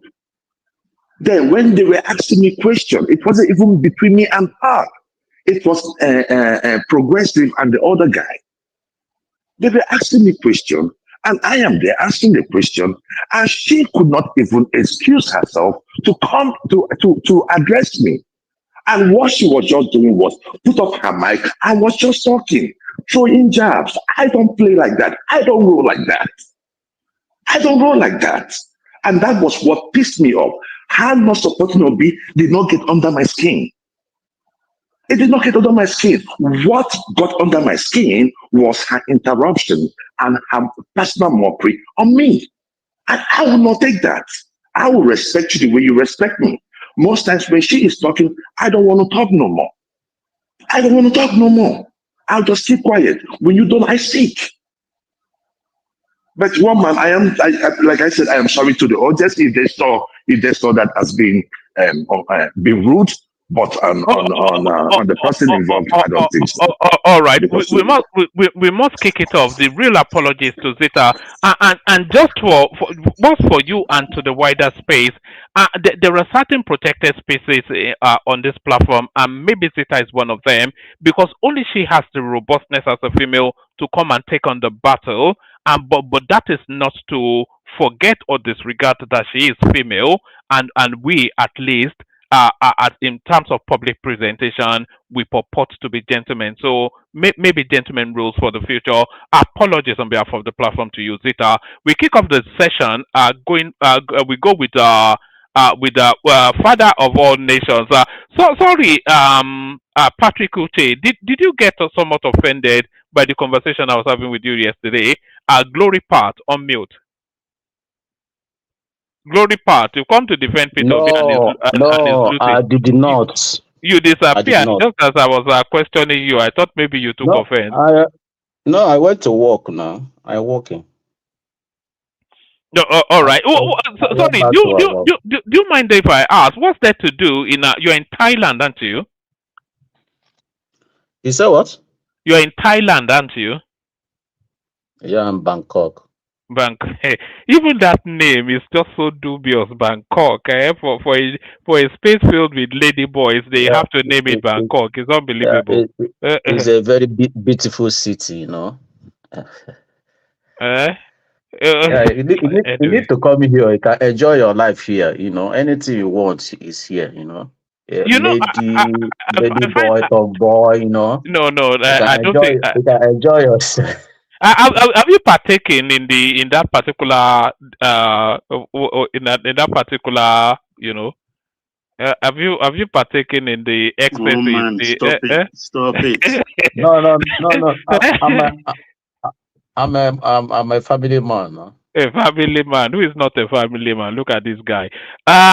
You know, there are certain places that I find somewhat scary, and Thailand is one of them. You know, just because of that culture. You know, I just don't want to be around that sort of culture. You know, where when Uh, the men are women and the women are men, and everything is upside down. You know, yeah, I no, couldn't imagine. it's a tourist country now. You know, all those white people like all those things now. They use this to make money now. Like here now, all those lady boy, they they value all those lady boy that lady serve. They have a good job. They're working. They think that's a superstar now. And all those white people like them so much. You know, most of them, because of them, they came here for tourists. You know, not Wow. like Nigeria now. What's the going rate? Who is more expensive in a bank in Thailand? Is it an Olosho or a lady boy? Which one is more expensive? Lady boy is more expensive now. Lady boy is No. more expensive because if you see them, they're beautiful than women. All those ladies now. If you see they cannot, we never recognize them now. We think all of them is lady. What about the Adam's apple sticking out? Yes, the Adam's apple. Yeah. Most of them, most of them, most of them remove. Most of them remove. Most of them no remove. They do surgery to remove it. Yeah, they do surgery and they have My God. a very good hospital. You know. You know, I was reading a curious. I'm not even sure what conversation we're having, but I was reading a curious data a long while ago that really stunned me. Where do you think the largest sex change country is? Where they carry out the most sex change? Where would you imagine it is?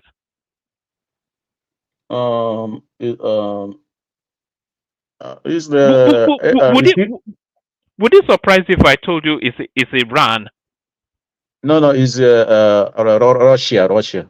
No, what I read a while ago is that the biggest sex change where they do sex change the most is in Iran. But I don't know. I have I to don't think so. reconfirm that. I think it's Russia because all those in Russia don't have most of men. You know, they have too much ladies. You know, I think it's Russia. I doubt that very much. You know, Russia is a very masculine, very old school machismo sort of. But let's get into the conversation of the day. So Natasha Akpoti been refused entry back into Parliament. Ambodi wanting to return to State House. Jigawa State turned to personal property of the Lamido family. Etc. etc. So and these are Sujimoto narrative. I'm not sure if you're following any of that. So either those or whatever interests you, give us about 5 minutes and then we'll move it along. Good to, You know, I'm not a politician. You know, I'm Peter Obi being exposed for the criminal that he is. Yes. Which criminal? Did you not hear the clip that I just played? How they were telling us how he was just stealing money all over. That is old video now. That is old video now. Peter Obi is not a criminal. I know him. He's my bro. He's my elder brother. You know, I know him a long time. He's not a criminal. He's a businessman. He's a well businessman.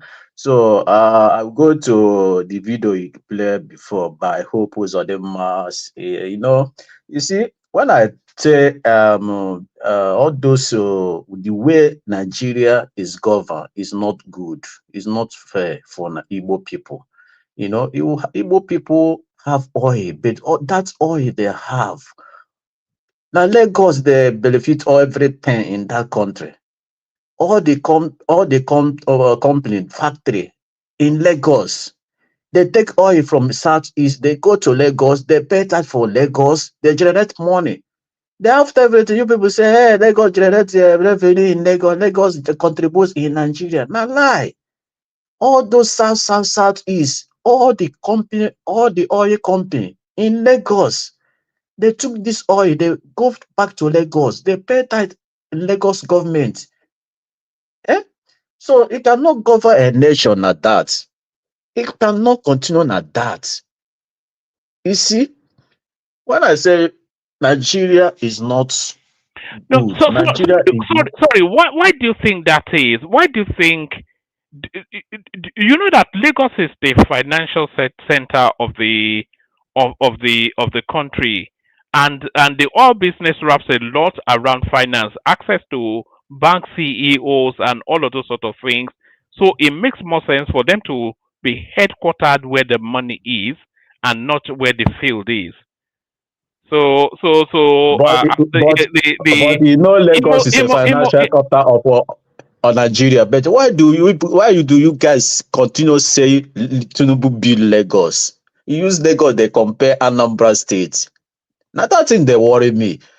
You know, yesterday I was here before I left. I saw one woman who said P2B will never become president in that country. I wonder how. He said P2B, the time is a governor, the medical doctor goes strike in 13 months. My dear sister, let me tell you, he never be governor before. He never even say local government chairman, he never. How do you, a government came 2006, can clear all debts in Anambra State once? How? Where that P2B can bring that money, pay that medical doctor that period? After everything, P2B sorting the problem. Till today, Anambra State never go strike again. He never talk that one. Only that and mine came. They find money. How do you generate money? How do you look money for just settle all those people? It's still the mention. How did they find money? Because we have data. You know we have data. You know we have so many bureaus in Nigeria. We have the National Bureau of Statistics, all of these sort of agencies that they collect raw data from all departments, parastatals, government, local, state, all the way through to federal. So we have a lot of data. And the data coming out of Anambra State tells us that the IGR, the internally generated revenue, under Ngige and under Obiano was higher than it was under Peter Obi. Wait, one man, you make mistake. Wait, I come here. I know where you're going. All Wait, right. let me tell you. I'm from Anambra State. Let me tell you why you hire in terms of Obiano regime. It's not Obiano. Now Peter Obi do everything before he step down. I said Ngige. No, hold on. Hold on. Oh no. Wait, let me call. I will clear that one. I'll come in from Ngige. Just wait now. Hear the data. What the data told us is that I come in. I know the data. Okay, let me say it for the benefit of the audience. Then you can bat it back if you choose. What the data tells us is that the internally generated revenue was higher under Ngige and improving under Ngige. It plummeted under Peter Obi and it started to improve under Obiano. So the two that Obi was the sandwich filler in between. They did better in internally generated revenue. So where are you saying he's getting money from if he's not even able to generate it internally, Patrick? Okay, you know the time Peter Obi entered as a governor in Anambra State. Anambra State medical doctor, they even say in terms of Gike, they go strike in 18 months. All those things, then you no clear all those debts in Anambra State. You no clear anything before he left. Peter Obi came, focused in doing infrastructure in Anambra State. Focus infrastructure in Anambra State. And the time Peter Obi left, Obiano generated that revenue because of infrastructure Peter Obi put in ground, not Obiano. Because that 13% the Obiano begin to receive that time, generate money in Anambra State. Now Peter Obi do it. Peter Obi made Anambra State the state produce oil that time. He will not benefit that 13%. Number one, the fact that Peter Obi brought in Anambra State begin to generate money in Obiano, the gym. Peter Obi no meet anything in Anambra State. The man begin to for infrastructure in Anambra State doing work. That thing will generate money. He bring that thing back to Anambra State. He watched that Obiano regime before Peter Obi left in 2015. The following year, you will see that generate that revenue in boost in Anambra State because of Infrastructure P2B put in ground, not Obiano. Obiano didn't do anything in Anambra State. Sometimes you people do it. Go and check now. In terms of P2B, P2B do work very good job in Anambra State. That river port today, P2B build it in Anambra State. You know, in Anambra have river port in River Niger.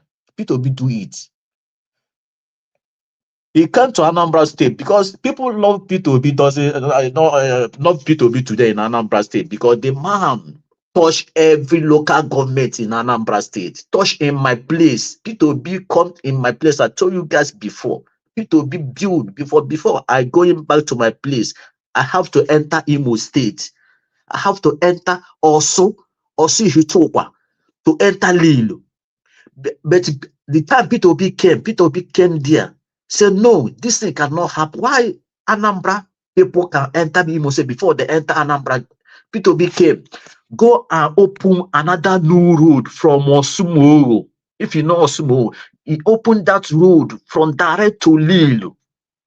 That man bring Krota, you know, meaning of Krota, bring road from Lille to Anambra.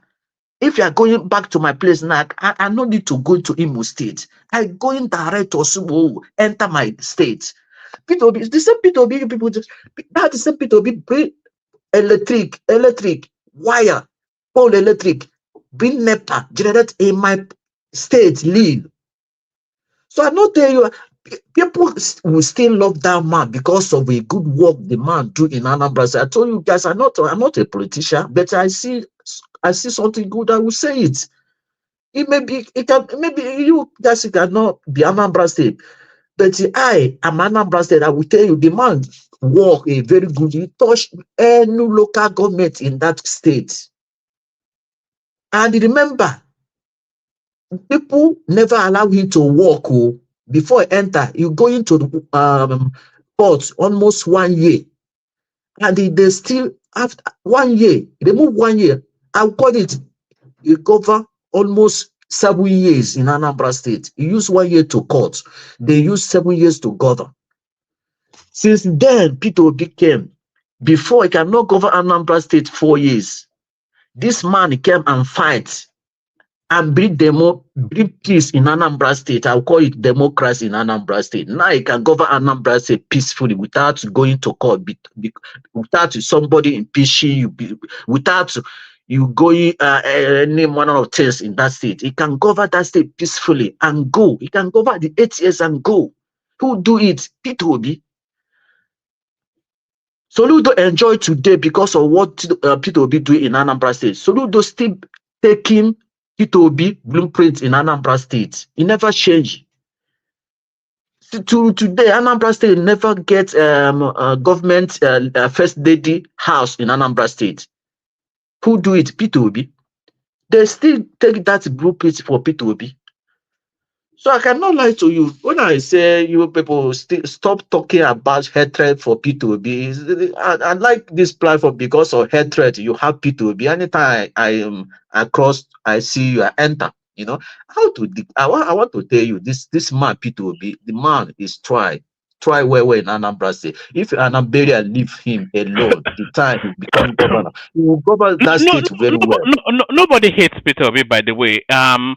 He wants to be president, so he has to be interrogated, and because he's had a history in governance, so we have a benchmark to interrogate him with, and he did. You know, nobody, like I said, when Peter Obi was the governor, all of the people in Anambra were just slamming him. There is nothing that he did that was remarkable or outstanding. You know, and he stole a lot of money. It's well documented. You know, it's just forget Peter Obi now. It was rubbish. Now it was a rubbish governor. Okay. Let me tell you. Yeah. Peter Obi is the best governor in the infrastructure in Nigeria. At the time he is a governor in Anambra State. Nobody built land. Nobody. Even say Tinubu. 10 lane where? Where did he build the 10 lane? Tell me where he built 10 lane it. from up here. I don't know from Niger. Tompo. Spell that Ten OP lane. worker. OP worker. Head bridge now. This first bridge up you work. He built 10 lane and with the bridges, with the crossover. Nobody, even say your president didn't do it in Lagos. No matter anything, you cannot compare P2B with Tinubu. Before Tinubu govern Lagos, there's Lagos. Lagos have existed since 1967. When Nigeria become only 12 states, Lagos was exist. There are no clips of this 10 lanes in OP worker. Where I did it, I'm checking now. There's 10 no lane clip road, of 10 lane road, 10 lane road. in, You will in, see it in all. 10 lane road in OP where I you will must show you. I will show you. I will send it. I will send the video. Iweka, not OP Weka. Upper Weka. Upper worker. Yeah. Upper worker. Go and check. So you cannot compare to there are no 10 lane roads in Nigeria as far as I'm aware. Okay. Never mind Anambra State. There is 10 lane in Anambra State. If you don't know, go and check. 10 lanes. 5 lanes coming, 5 lanes going. I call your people, they will tell you the man built that road. Tinubu no see that man back. If Anambra reach that Lagos, remember Anambra is a small small state yesterday. Small state yesterday. Before Tinubu become Lagos State governor. Lagos State was a capital city of Nigeria almost 77 years. 77 years. This is Upper Iweka right here. Yes, this is 10 lane. This is 10 lane. Where is the 10 lane? Check now. You know, see the 10 lane. Where is the 10 lane? Oh, you don't know the 10 lane. You don't know the meaning of 10 lane. Bring that video where we see it. It's 10 lane. Check the other one. 10 lane where? Hey, this guy. Check your Google now. This is Upper Iweka now. I can't see 10 lane. This is 10 lane. This is 10 lane. If you don't know, this is 10 lane. You can just see a standardized road. It's 10 lane. One man for good measure. Check who built it. Google who built the. Now, people build it still standing till today. Still stand to today. So anything you say, that man is the best governor in the whole world. You know. So you cannot compare P2B with the Lagos State, Tinubu. Before Tinubu become Lagos State governor, Lagos was almost 77 years. 77 years as a capital. What Tinubu do in Lagos? Nothing. With the money Nigeria they generate in Lagos, if they compare him with a small state yesterday, 1991, Anambra become a state. Anambra was a state, Enugu state before. A capital of Anambra state is Enugu. It's not Anambra. So making now store all those things. You cannot compare Anambra with Lagos state. Just bring in all those infrastructure in Lagos, put in Anambra state. Lagos cannot see Anambra back. Check who built that road. So check it. So stop compare P2B with Tinubu. Tinubu have mineral resources to do well in Lagos, but didn't do anything. He didn't do anything in Lagos, but the states to support him. But now he is a president. Why not build Nigeria now? He take our oil, he take subsidy. Poor people they benefit in that country. They give governors, they give rich people. Poor people they suffer. Subsidy belongs to poor people, not to rich people. If you don't know, subsidy is not a bad thing. Subsidy is not a bad thing. But in Nigeria, it's a bad thing because they know that subsidy belongs to poor people. Since the way he removed that subsidy, masses they suffer. Was there any road in Upper Iweka before P2B? All those roads you see, all of them is spoiled that time P2B was governor now. No, P2B built fresh that road now. Before P2B become this road you see is only 2 lane, but you make it very wide. All right, because the attribution they're giving him was renovation and expansion, not the building of Upper Iweka. But don't let the facts get in the way of a good story. I told you before that road is a straight road, almost a 2 lane road. Wamba, you know what he's saying. You know what he just want to just like prime him. You know what he's saying. I beg you. It's all this Sakama J. Anyway, bring it home. Bring it home. The audience wants to hear from Joel. They want to hear from Baba. Bring it home, Patrick. We go to Baba. One thing I want to tell you, you cannot compare P2B with Tinubu. P2B passed Tinubu by 100 times in terms of revenue coming to state. What do you use that revenue do? Because I know Lagos.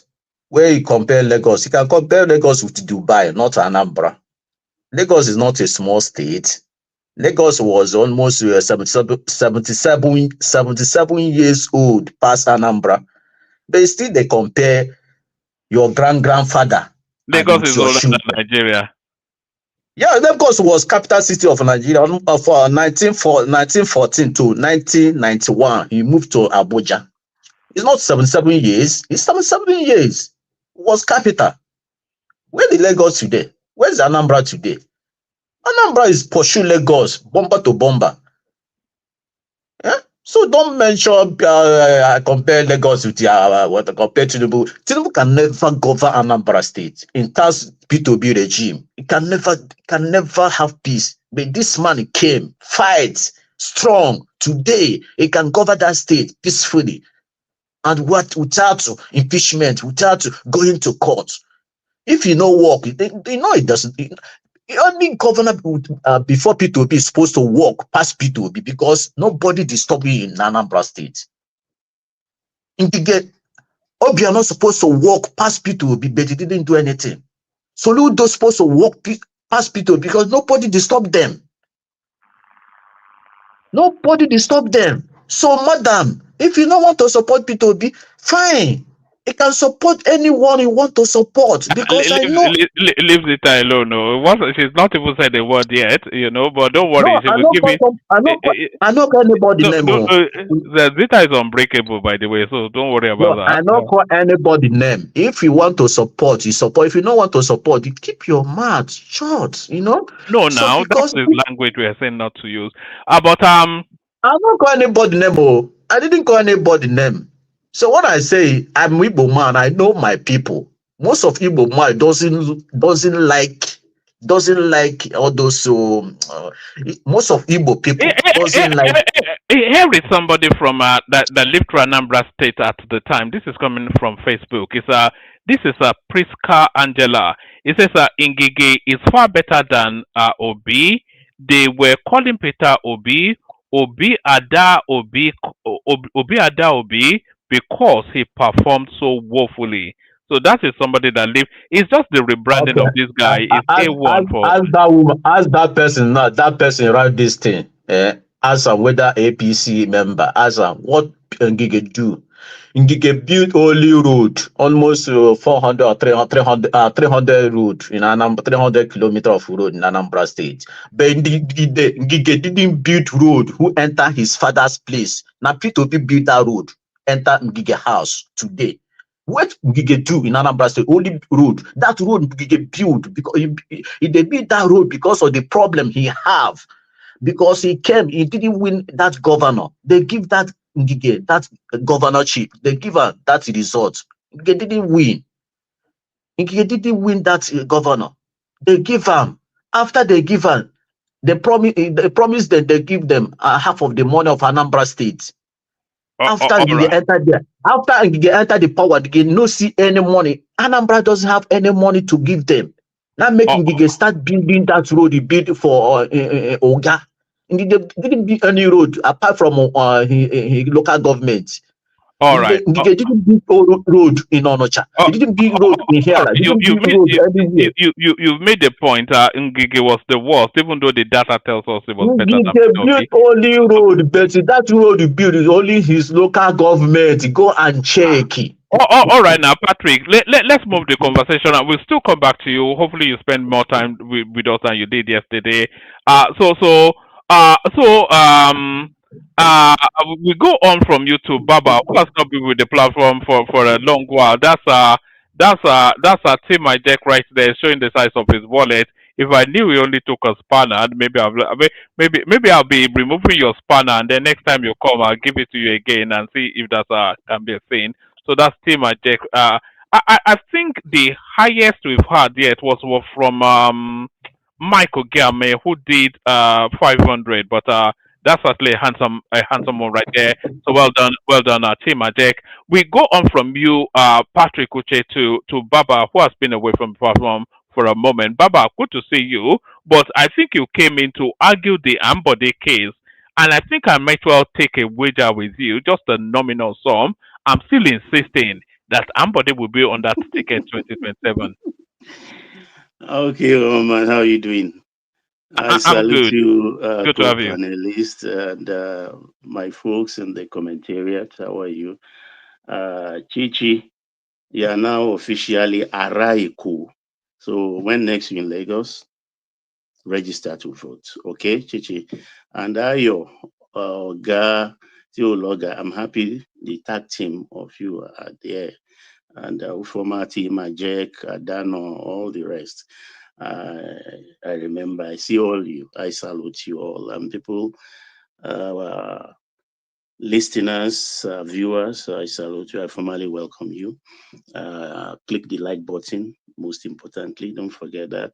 And whilst at it, do subscribe and share also.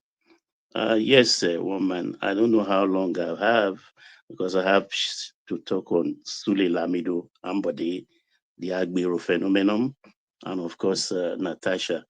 But you know, I'm a consummate factual person, and where I don't get the facts, I always want to correct it. The Onitsha River Port was built by Shagari in 1983. Due to underutilization, it deteriorated, and Jonathan refurbished it in 2012. That's a fact. Then 2, Upper Iweka Road, it's a 10-lane affair, but Obi flagged off that project in 2013, 1 year before he left office. That's a fact also, but it's a 10-lane affair. So let me start quickly with Sule Lamido. Sorry, hold on. And then you can come in as well, because I think you want to push back on that. But so that is to say then that the completion of that road was by Obiano, the Upper Iweka Road. It's too big. Obi flagged it up. It was I think close to 400 million then. It was a lot of money. That could be over $1 billion today. Baba. Yes, sir. Baba. Yes, sir. Please, Obi build that road, please. I don't know where you're getting your facts from. Obi build that road to finish. And that road is a federal road. He built it with Anambra money and got the refund, I think, from Jonathan. So please, let's just I know that probably we come here to just, speak something. Obi build, I know that road very, very well. I've been playing that road since I was born. Especially when we were coming back from Kano State. 10 lane, when it was turned into 10 lane. It was 10 lane. The 10 lane was Obi that built it. Yes, I know. It was Obi that did that expansion that you're seeing. Everything you see about Upper Iweka was Obi from start to finish. The road was there before, but it was like a 2-lane, and it was really, really bad. I could remember those days. We could spend like 7 hours on that road to get to Headbridge. It's 8 hours. Then. When did he start it? Can you tell us the year he started it? All I know is that Obi built and finished that road. That's all I can tell you. Well, because okay, let's leave it at that. Let me take my space. Yeah. So let me start with Sule Lamido. Actually, I think wonders will never end in politics fair in Nigeria. There's the first one. And if he succeeded, I think that will go into Guinness, World Guinness Book Record or whatever it's called now. Because ex-governor, a senator now, his son is a governor, and another one House of Assembly, federal. That would be the first one, but that is can only happen in the north, and not even north of Kaduna or Kano, only north of Jigawa State. Because that's incredible, the sheer audacity of it. In one election cycle, you put in yourself, your son, your two sons, then you have the state in your pocket. It's as simple as that. You have the state in your pocket. And this is a man who just a few weeks ago was attacking Tunumbu on nepotism and stuff like that. I mean, they all will unravel one by one. But still, I still don't want to believe it. I believe it's just one of those stuff that is going around. Like, I don't think one. Photoshop, Abby. I think so. Honestly, I think so. I don't think a man can be that brazen. That's my opinion. I think it's just Photoshop, just to embarrass him. His son, in one election cycle, if that happened, then that means everything. FAC, IGR, all that add up, all into their pocket, one family.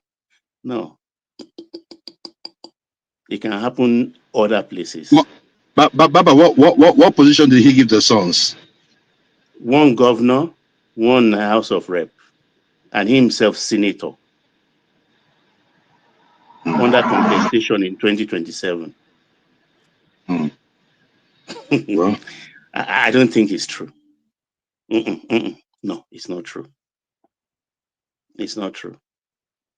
It can happen. I don't think so. Stranger things have happened, though, Baba. The one thing we've learned in Nigeria is never say never. Eh? This one, no, woman, I don't agree. They are just embarrassing him. Your son, you two want to be senator. One will be in the House of Rep. Then what remains? They should rename the states Lamido State. They should rename it. Maybe the wife will be the wife will be the Speaker of the House of Assembly to cap it all up. So we'll be making the laws, and the daughter will be the Chief Judge of the state. So judiciary, legislature, and executive will all be for Lamido State. That'll be interesting anyway. We'll see how it unravels, but I don't think it's true. So let me quickly go because I think we were short for time. The Ambodi issue. I don't think we'll want to Ambodi to come back because you've been out first time. You didn't impress, and can the leopard change his spots?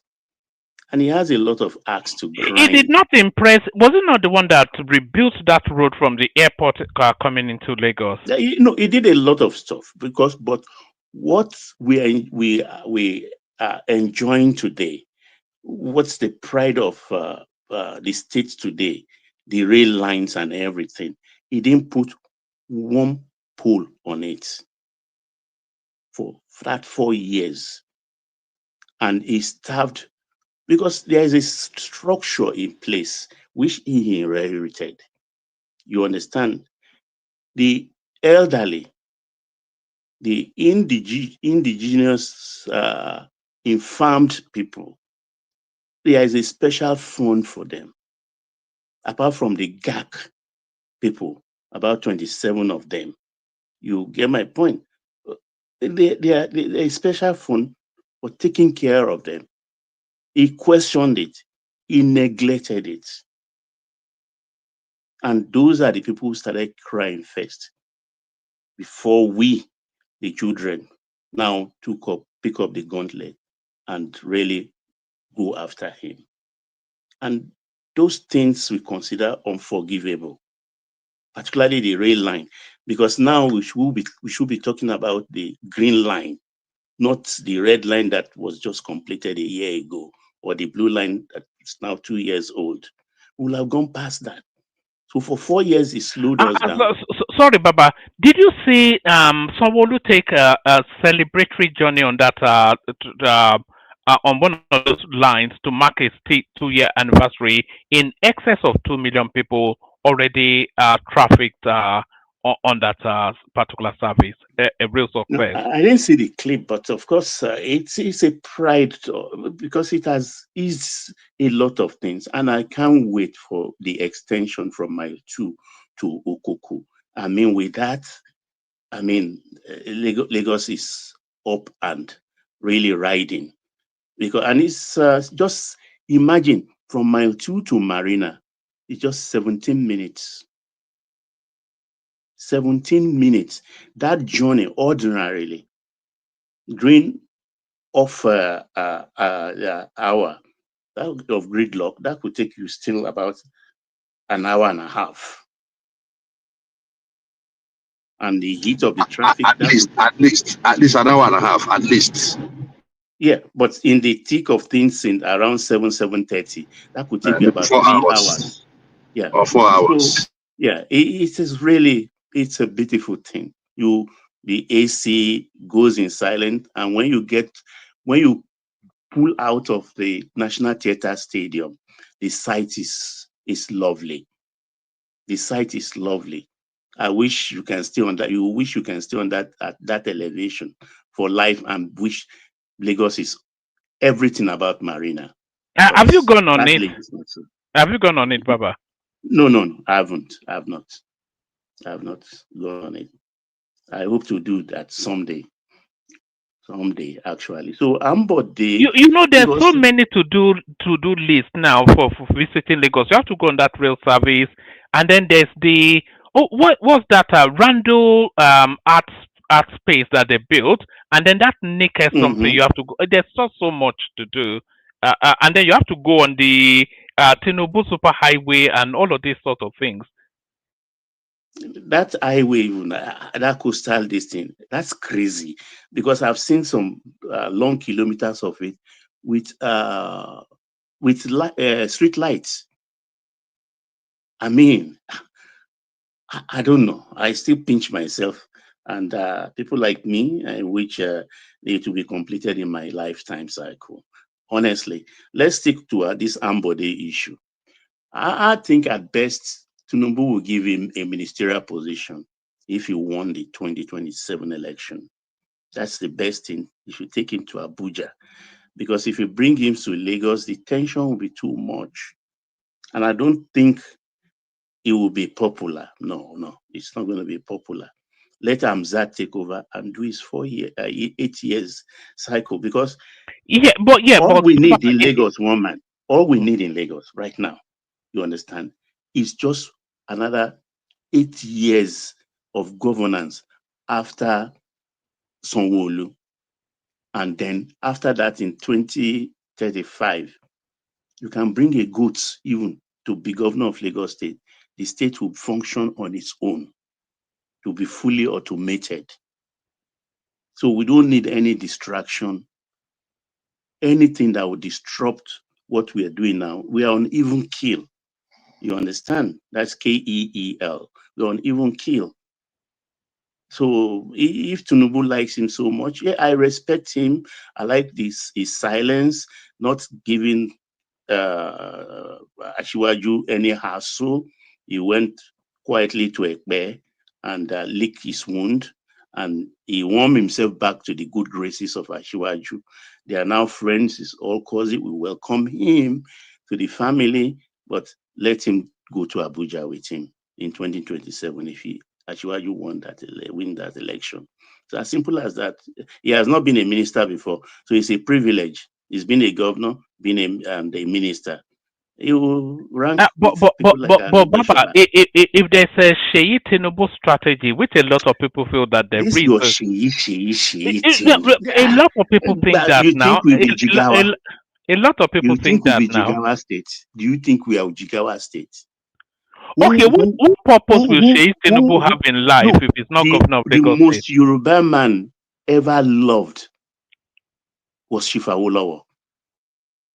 You understand? The daughter lost election in Ogun State. The daughter lost the election because the lingo then was we cannot serve the father and serve the daughter. It's not done. It's not Jigawa State. No. No, we may worship the father, but the son, no, don't even dare it. Before he even brings Oluremi to be senator, he was not the governor. It was after he finished it 8 times, Oluremi became a senator, because that will have caused another hoopla. These things must go round. It's small, but small, it will be inching to Baba, every. Yes, sir. Baba, please, Yes. just 2 things. I do not think that Ambodi was hated by Lagosians.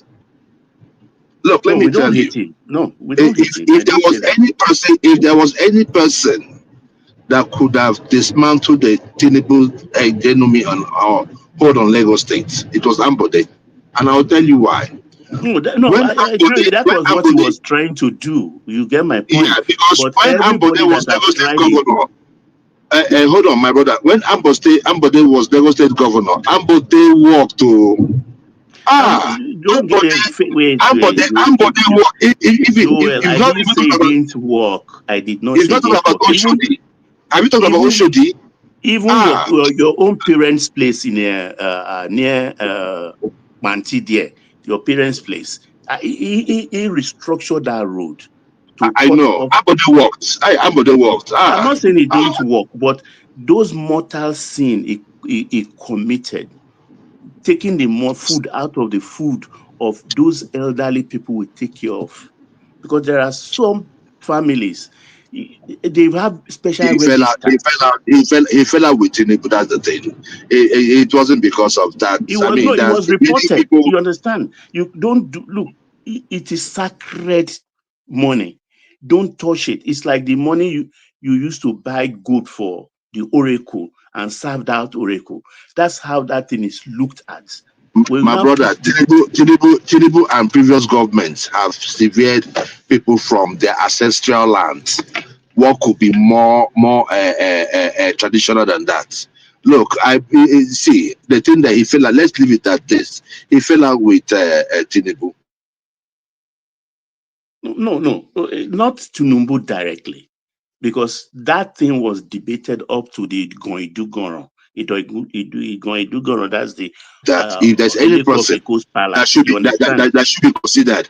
If I have the option between Sheyi Tinubu and Ambodi, and then they like to hear Sheyi. My brother, if Tinubu presents Sheyi will win. Nothing will happen. No, it will not.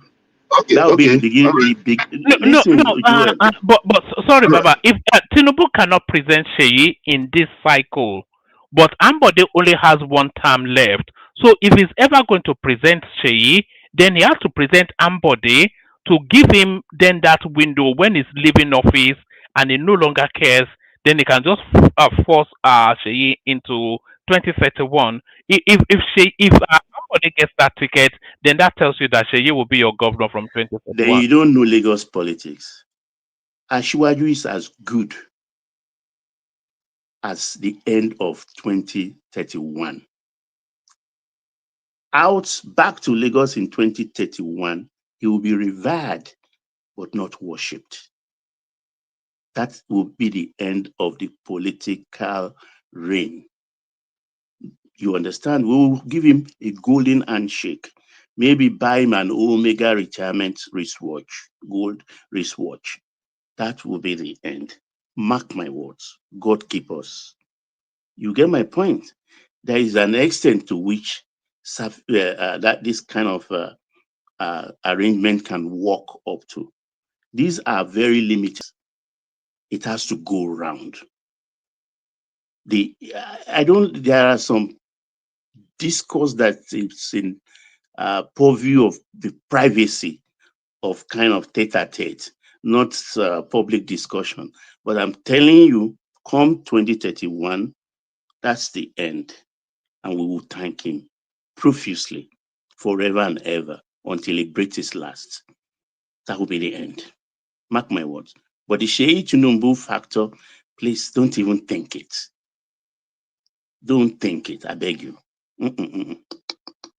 We are beyond that. Okay, we'll not be here when it happens, but really, we will bring this conversation back up. Yeah, and I'll be here by God's grace. Okay. Do you want to concede that if they give Ambodi that ticket for 2027, that's a Sheyi Tinubu strategy? Do you concede that? I will not. No. You will not concede it. Why else would they give him the ticket to serve one term? It can be a mean. What does it? Wait. What did he forget in the government house in Marina that he wants to go back there to? Let him get elevation, go to Abuja and be a minister. Tinubu has the power. That is the easiest, even inroad for him to come back. He can make as much money in any choice ministry. You get my point? The power behind Sanwo-Olu today, you understand, is Hamzat. Besides that, another factor, Sanwo-Olu cannot give this thing to another Christian.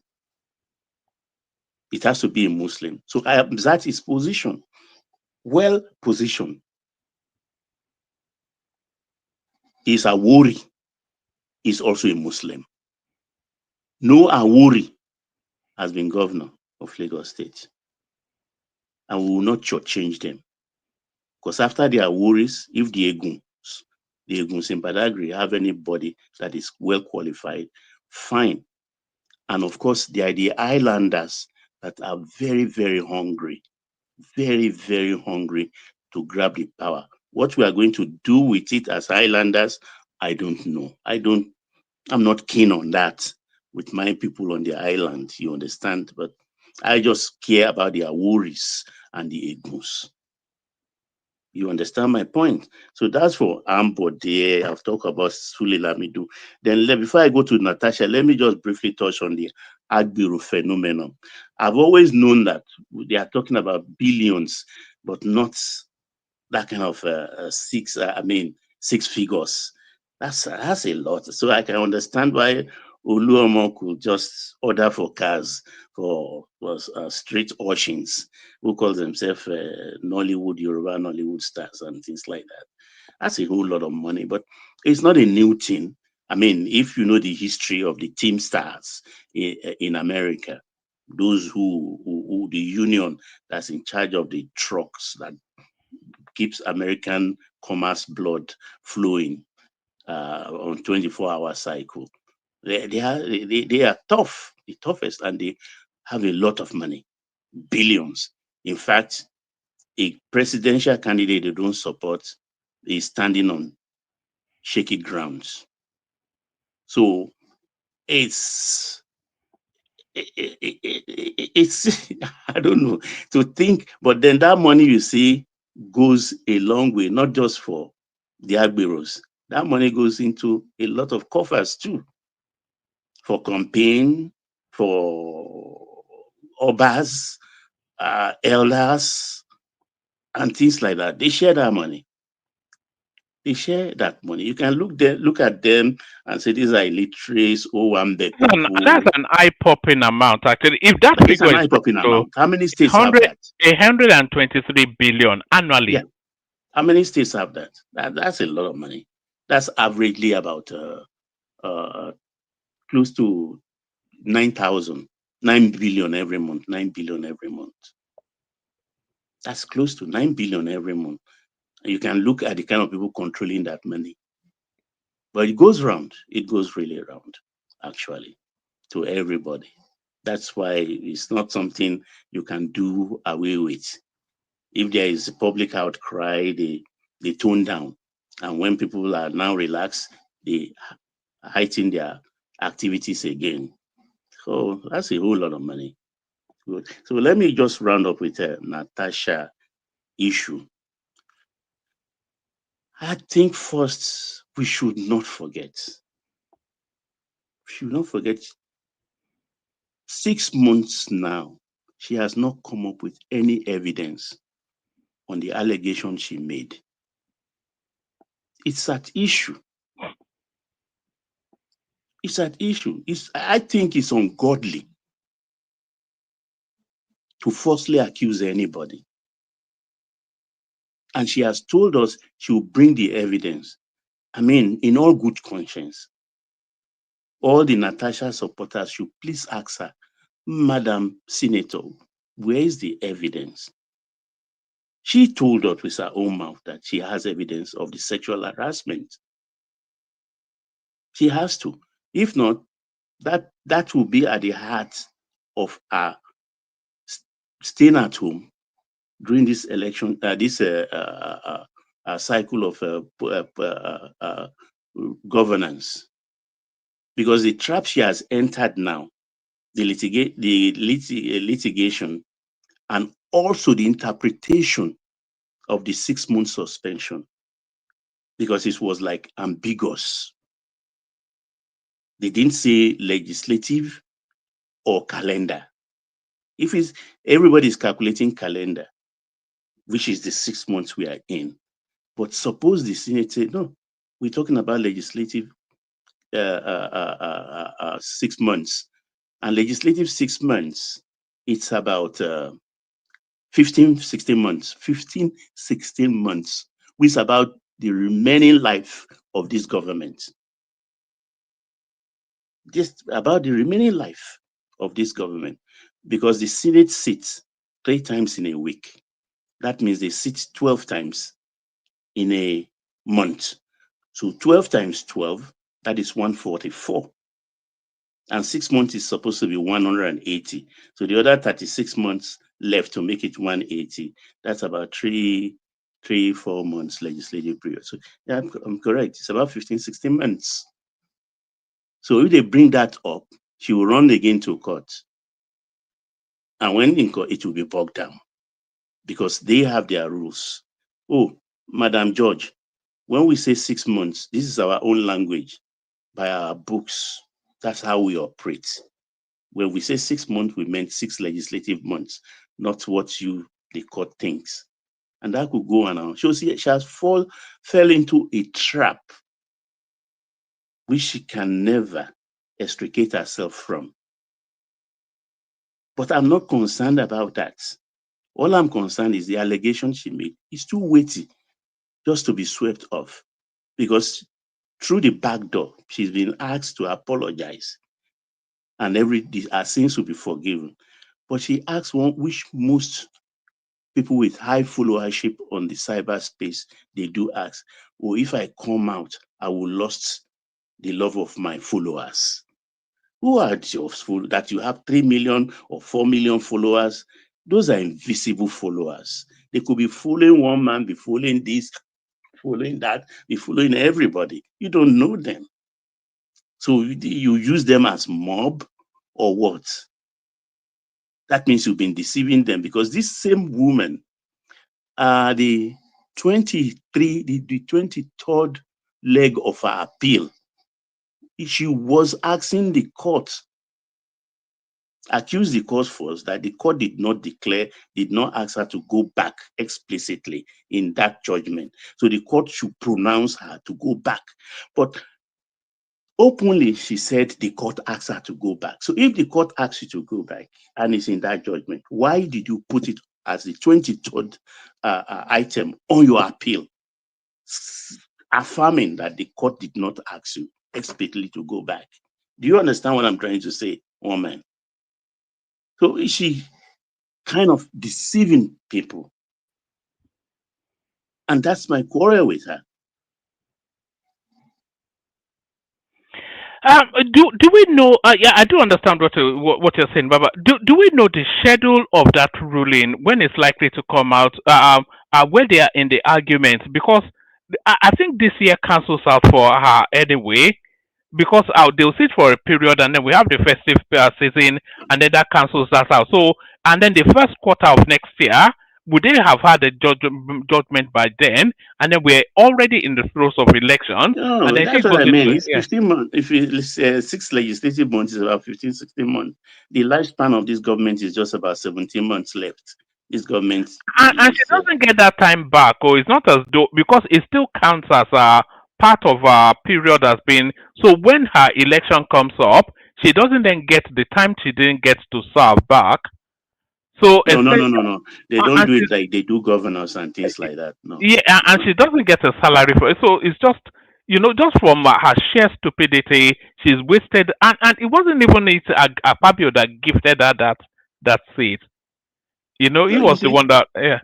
It's overconfidence. And no Yes, man should be overconfident. No but man should be some power overconfident. gonna awry, Yeah, don't be overconfident, and don't allow people to push you. Don't allow people to push. He has used the CSOs to try, and I pity her that day when I saw her walking that long distance to the main entrance in a resplendent in a white outfit, white shoes, on a day she was to travel in the evening. They put her to that walk, and she had to walk. It was a mess. And she was asked what happened. He said they told she that if she didn't do it, the people who are the CSOs who are egging her on maybe will withdraw their support. She fell into a mess, a political mess. She underrated herself. It's a lesson for others. It's a lesson for others. Baba, see, yes, ma'am. How na day? We did fine. I don't know what you people are discussing, but this last one I just heard now, I want to chip in something. You see, can I free flow on that thing? Oh, sure. Go ahead. We are just few with Joel and okay. you and I want to put it this way. It is not overconfidence. I don't really do care what that woman is or what she thinks or whatever, but I want to present a situation that is happening in Nigeria that most people don't know. You see, it's not overconfidence. It's the inability of some people and some politicians and some former politicians and some people who have been able to hold positions in Nigeria. It is a situation, a terrain most of them refuse to master. I will end that one there. I'll come back to it. Before 1999, the politicians in Nigeria are kind of the middle class. The people with a statusedness, well-learned, they go into politics, they speak big grammar for us, confuse us, and we just be watching them and they be doing things. That was the kind of politics Nigeria used to have. What are we call semi-clean politics? Okay. Then came this in and out of military rule. And then come the guy, I hope that guy should just die. They call him Maradona. He will put a military governor, and then the rest will be civilian. Then he will be the president, while all the governors are. He keep doing that. Then when he came to 1999, actually 1998, that was when the terrain of politics in Nigeria changed. Why did it change?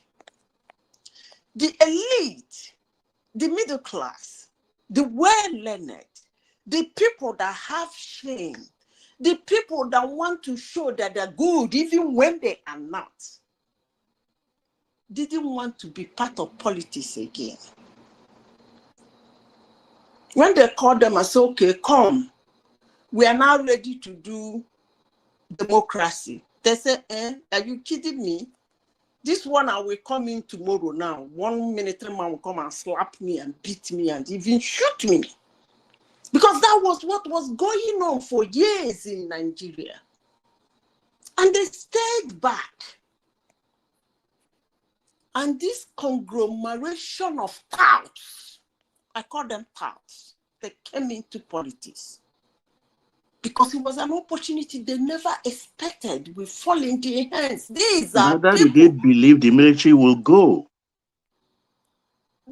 These are people in those days that sit in one corner to wave the elites when they are moving as politicians. They were nowhere close to the terrain of leadership in Nigeria. But because of the in and out of the military in Nigeria, those people left. And these shenanigans we have today became the ruling class in Nigeria. Number one, their character, their antecedent, their behavior, their way of life is actually very nauseating. And in no way does it represent that country called Nigeria. And every day they keep disgracing us. Now back to what I said before. I said that it's not overconfidence, it's lack of ability to understand the terrain. You see the present day politicians we have today. Baba, let me tell you something. If you don't master the politics in Nigeria, I tell you something, they're going to screw you. Big time. They are one kind of species of humans that I pray every day that my country somehow, just as they came in because of situations and circumstances, so will they go because of situations and circumstances. And we have that ruling class Nigeria had always have. Where you see your president, the things he do inside, he will never do it in public. The things he can say inside the house, he will never be able to say it in the public. They carry themselves with grace and confidence, and the aura around them speaks leadership. I pray every day that But Zita, look, we the followers, we are at fault as much as those that are leading us by the nose, our noses. Okay. Didn't Fire me contest? Following me contested. Did he win? You are still he calling. Did not you are win. still calling this. You are still calling these rascals. You are still calling them. You didn't understand what I'm talking about. But let's leave it like that. Now, back to the lady you are talking about. She didn't understand, and I am somebody who really gets irritated somewhat if somebody is going to be part of something without studying it. It's actually annoying. I blame most people, more especially the ex-presidents, the ex-governors who've been in that line, but they refuse to study how it works. And they get screwed. They always get screwed. So that's what happened to the lady. He didn't understand how this present-day Nigerian political shenanigan is happening. If she had understood it, she would have begged from the back. Or probably go jejely for her 6 months without making noise and come back jejely from her 6 months. Period. But she did not understand it. She wanted to fight people who function very well in a chaotic environment. That's the people she went to fight. And I tell you something. She succeeded in Kogi anyway. So she thought she could bring it to the federal. She has never seen something. One man, you put, is it my turn now? Should I continue? You can take the floor. You can take the floor. I interjected. One man, when I opened this thing this morning, I saw you putting a video about P2B. You see, yesterday in your platform, I was abused and insulted because of that man. I don't even know why. Yeah. Sorry, Zita. Yes, let me pause you there. Sorry about that. We addressed that actually at the start of the session. I'm not sure if you were listening or not. We got Joel here well, and we agreed that that's not the language for the future. So I have to apologize for. I thought it was a bit excessive the language. So it gets like that sometimes, but hopefully not too much for the future. So sorry about that. Woman, thank you for the sorry, but I have no hard feelings. You know why? I am someone that defends what I believe in. I honestly, sincerely speaking, no hard feelings. Because why did I say no hard feelings? We can, just as you said, sometimes it's like that. But actually, I see myself as somebody most times in life. I do say things people don't like. I hit them, boom. And because I know I do that, when they react, I don't really do get angry. Sometimes I mimic and then keep quiet. Sometimes I get force angry with them and leave it, but I know that I hit them. Now, back to the discussion for today. I don't really care. What do I care? I said, if I say I'm not going to support the guy, I just one voice. Has no impact. Give me a little finger, move on. You shouldn't be getting angry. That's my candid advice to you, because it's well said and well believed. I can never support him. Now, can you believe how they have rebranded this? It's quite a marvel. If you look at it as it's a piece of work what they have done. Rebranded this nondescript underachiever with a criminal record as the Messiah. It's unbelievable what they have done. See, I don't care if somebody wants to support a devil. I'm not saying he's a devil, but I'm saying I don't really do care if you want to support a devil. But one thing is sure, you cannot stop me from calling him a devil, and you cannot force me to support him. These are the two things you cannot get from me, period. In as much as I cannot stop you from supporting him, and I cannot stop you from praising him, so we are good, period. Now, back to him. You see, one man, people come to your platform every day and they discuss about how terrible Nigeria is, how our politicians are not behaving well. And to crown it all, if our politicians are good, I'm talking about from 1999, there have been an effort made. Some things has been done, but we are crawling. If those 1999 politicians were good, I'm telling you, somebody, every day you enter Nigeria, you'll be shocked at the development, but they are not. And these are a conglomeration of idiots that have been ruling Nigeria in one position or other.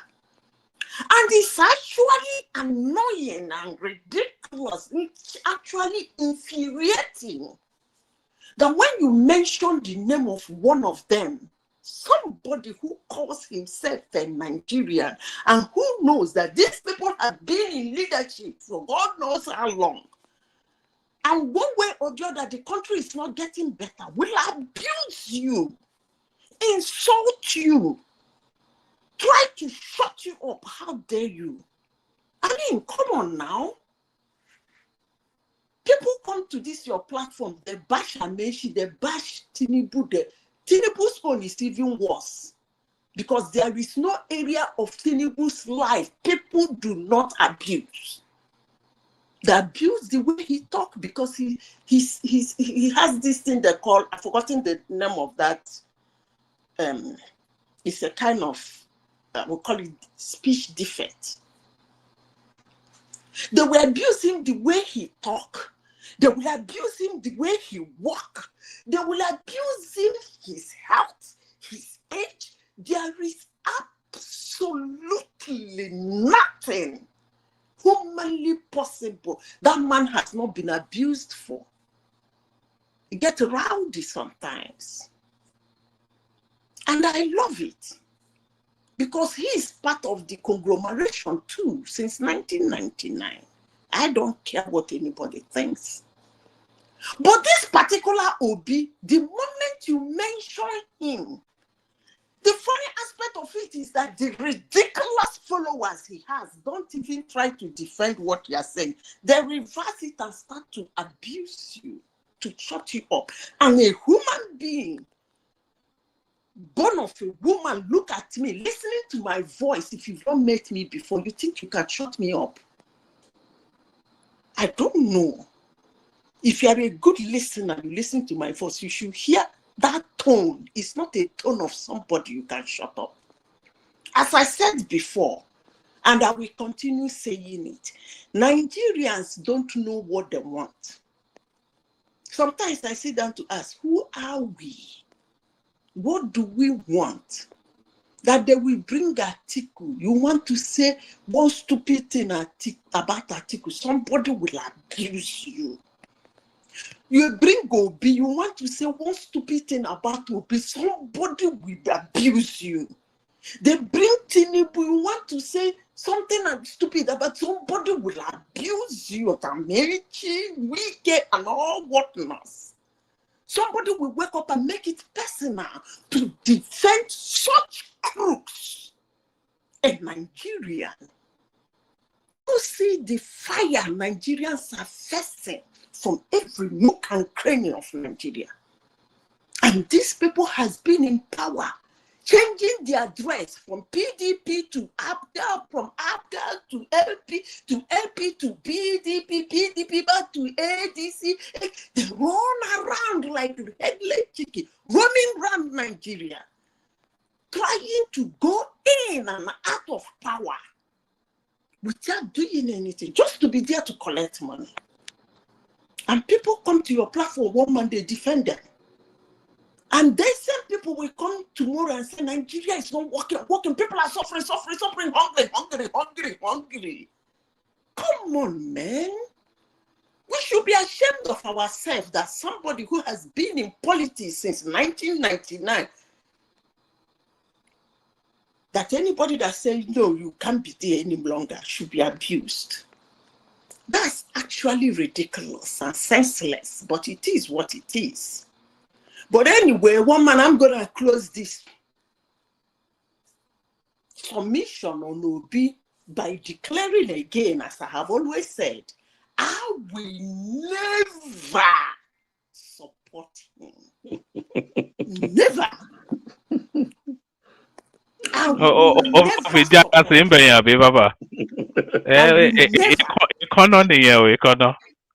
If that is the only vexation, he's anchoring. I will never support him. Zita, are you trying to use that tone of voice to pinch people? That's almost sounded like a physical. That's almost sounded physical, like right there. That was a pinch right there. You know. Listen, let me tell you. They call it a corner in Yoruba language. That's my pitch for this statement, for this submission. That has always been my pitch on Obi. I will never support him. You're entitled to that anyway. You are just one person. Sorry, Zita. There's nobody that actually knows Obi's tenure or spent any time to study what he did that can support him. Not unless you hate Nigeria. That guy offers nothing. There's nothing in his past that tells us he has anything to offer. People abuse and if you say that, they'll call you a bigot, they'll call you this, that, and the other, but he has nothing to offer. But you, one man, you sometimes do help me. You pull it out and show them. Then they will abuse me. I know you want to close off that space, but you watched that clip, did you? The Obi clip that I just played. Imagine if that was replace Peter Obi with Tinubu or Atiku Abubakar, and imagine what they would burn the country down in the chase of those people to kill them. You see, look at that record. Stole all of the money. They traced the money to his account in the Cayman Islands or whatever it is, and he's telling us that I did not know, and everybody say, "Oh, let's forget it." You did not know. What did you not know? You say you're the bank, a owner of a bank, a businessman, and you don't know you have to clear your assets. You have I to told come you clean. that You don't know you actually, shouldn't steal money from your own state. I mean, unbelievable. one man, the man's problem is him, because the kind of fake goodwill they give that guy, if those goodwill were real, she would have become the president, or at least come second. But it's fake goodwill. I should be, if I am contesting for an election and I was governor of a state for 8 years, and I'm contesting for an election, not only just an election, the #1 seat in a country that I ruled a state in it as a governor for 8 years. And people from my state are not throwing words of courage and telling the rest of the country how wonderful I was as their president. I should be ashamed of myself. Not especially those who worked under me, like my commissioners, my House of Assembly members, my cooks, my cleaners, my laundryman. They are not making TikTok videos and speaking and going for to the media. Hold on, Zita. Just that thing you mentioned. I'll be taking you on TikTok tomorrow if you want to come along. You and Baba, you know. I'm not on. I'm only on this platform. Don't worry. I'll set you up. Any other place. I'll set you up. Have you ever heard the phrase "den of iniquity"? It's an iniquitous den, and it's so addictive. It's unbelievable. You know What? That TikTok space. Yeah. I've been spending a lot of time. You are heavily monitored. So I've been spending a lot of time there over the last few weeks. It's like nothing you've ever come across. It's very flexible. One man, give Kenny attention. He said he's been blocked from. I'm checking the back end as well as I'm talking to you to see what happened there. Try again, Kenny, because try again, Kenny. Let me send the link. So one man, that is my stand. What's your take, Zita, on this Lamido thing, which I think is fake anyway? Sorry, Baba. And by the way, the floor is open. Joel, you can come in. I think we cancelled yesterday out, so you can dip in and out. And I know you like to. Sorry, Baba was asking. Yeah, I want their view, both Joel and Zita. This Lamido thing, I believe is fake though. But what's their view? Sule Lamido, the ex-governor of Jigawa State, is contesting again in 2027 as senator, and his son, the governor, and another son, the House of Rep member. Well, what's the problem with that? It's unusual, don't you know? Unusual. Don't you see? It's excessive, even. Father, two sons, pocketing a state. Good morning, sir. Good morning, Kenny. I'm not quite sure what happened there. I did see your name on the list. It must have been an error. Was it done by me or somebody? It wasn't decidedly done by me. But it might be somebody. I've been trapped for some days now, about a week now. I couldn't have access. I was like, what's happening? I don't know, because Tony, you don't remember Tony also complained, Tony Germany, that he can't even rational mind at some point. I don't know. Yes, I remember. I blame it on the obedience. No, the link has problem. You have to update the link you drop in the comment section. Some systems you cannot open. No, I think somebody blocked him deliberately, because I remember that day when we were talking about the artist or something like that. When I made some passionate this thing, that's when they blocked me straight that day. Okay. Baba, there is not morning, Madam Sister, morning. You don't see anything wrong in that. In your state, Imo, can this kind of thing happen? listen to me. You see, that's why I love democracy, and it's the same reason I hate democracy. They are living in war state. I used to take there is one man they call something Wick Walk or what Wick Hoff, the former captain, whatever, manager for Super Eagle. Westerhoff or something. Said if I can get my players from my 22 players from one family, I'm good to go. So if the state people think that one family is the only family that can rule them, why would I say there's something wrong in it? There are bona fide citizens of those that state, and they have the right to contest. So if the papa, mama, Peking, the cook for the house, the chicken, the goat, even their broom, come out to contest, and the state people say, we vote all of you. There's nothing wrong in that. It's democracy. It's their fundamental human right. And it's the fundamental human right of those who are going to vote them. Period. Is there another one you want to ask me? Hey, Joel, you are quiet. Are you still there? Hopefully he's not falling asleep. It may well have I'm here. I'm here. I'm waiting for everybody to finish so that I can make my own statement. How were your exams, by the way? There was a time you were in the throes of exams. You failed. That's why I not come. He failed. Yeah. I passed everything. Everything is good now. You not be Nigerian. You go carry last. That one don't pass. No, also, how many digits has that added to your pay slip? Maybe let's say like 20-25% increase. Oh, that's good. That's good. That's not bad. And I'm going back. I'm going back in January.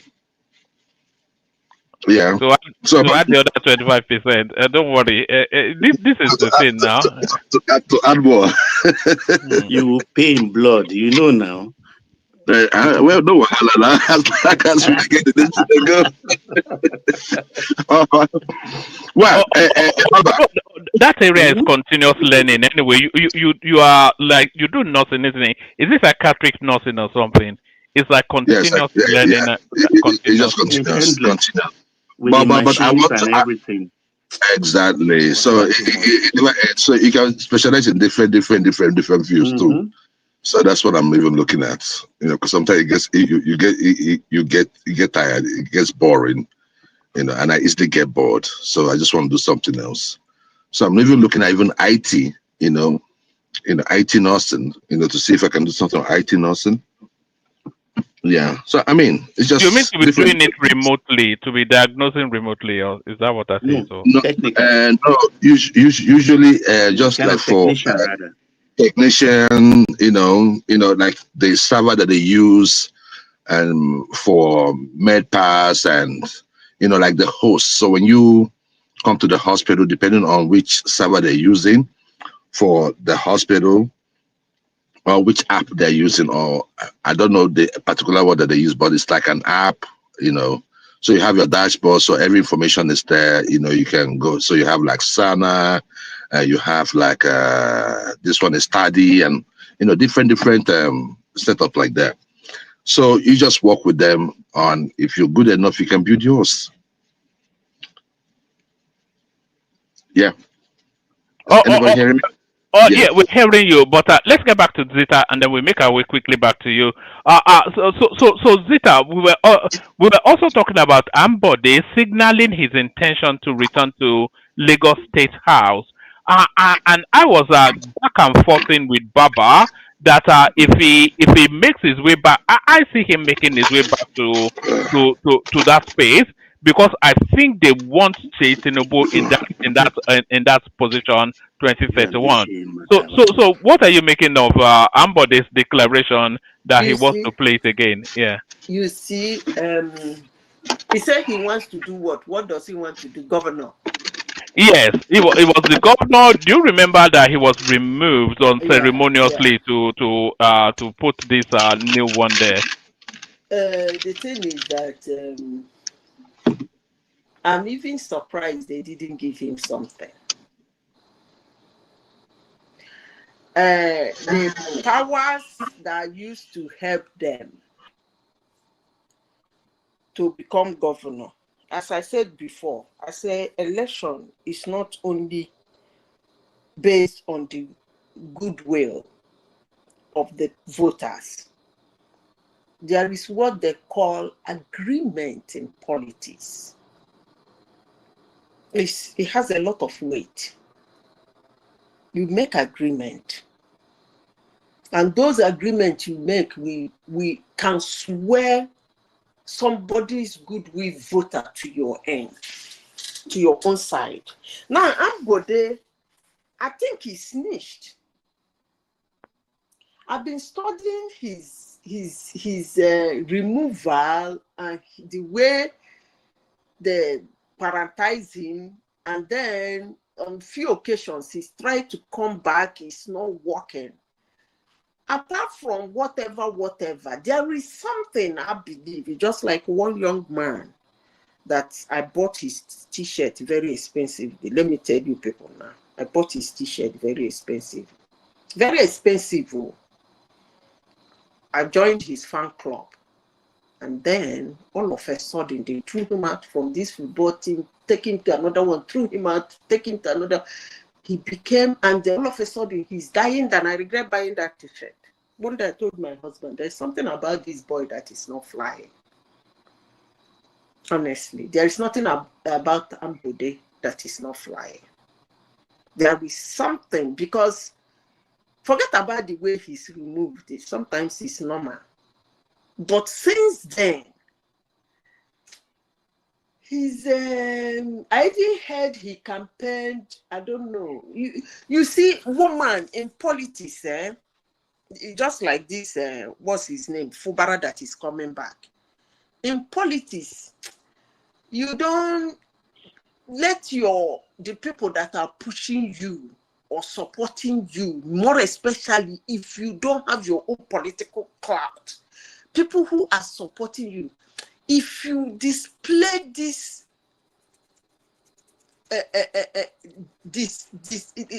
what would I call it?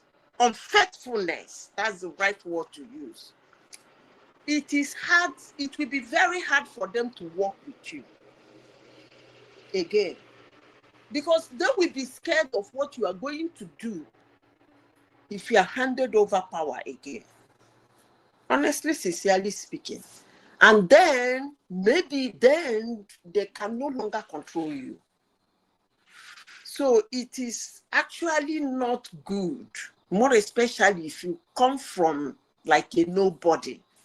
If somebody pick you as a nobody, you agree to answer the sir, and you know you are a nobody, you are lashing on the person's political power to be there.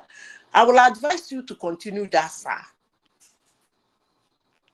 Otherwise, generate your own political clout and use it to gain a position and do whatever you want to do, if that is possible. That's exactly what Donald Trump did in the United States. So when you hit him here, he's still going, because he has generated his own political clout. So I wish some Nigerian politicians can do that. Instead of fighting your master, the book of leadership doesn't tolerate that.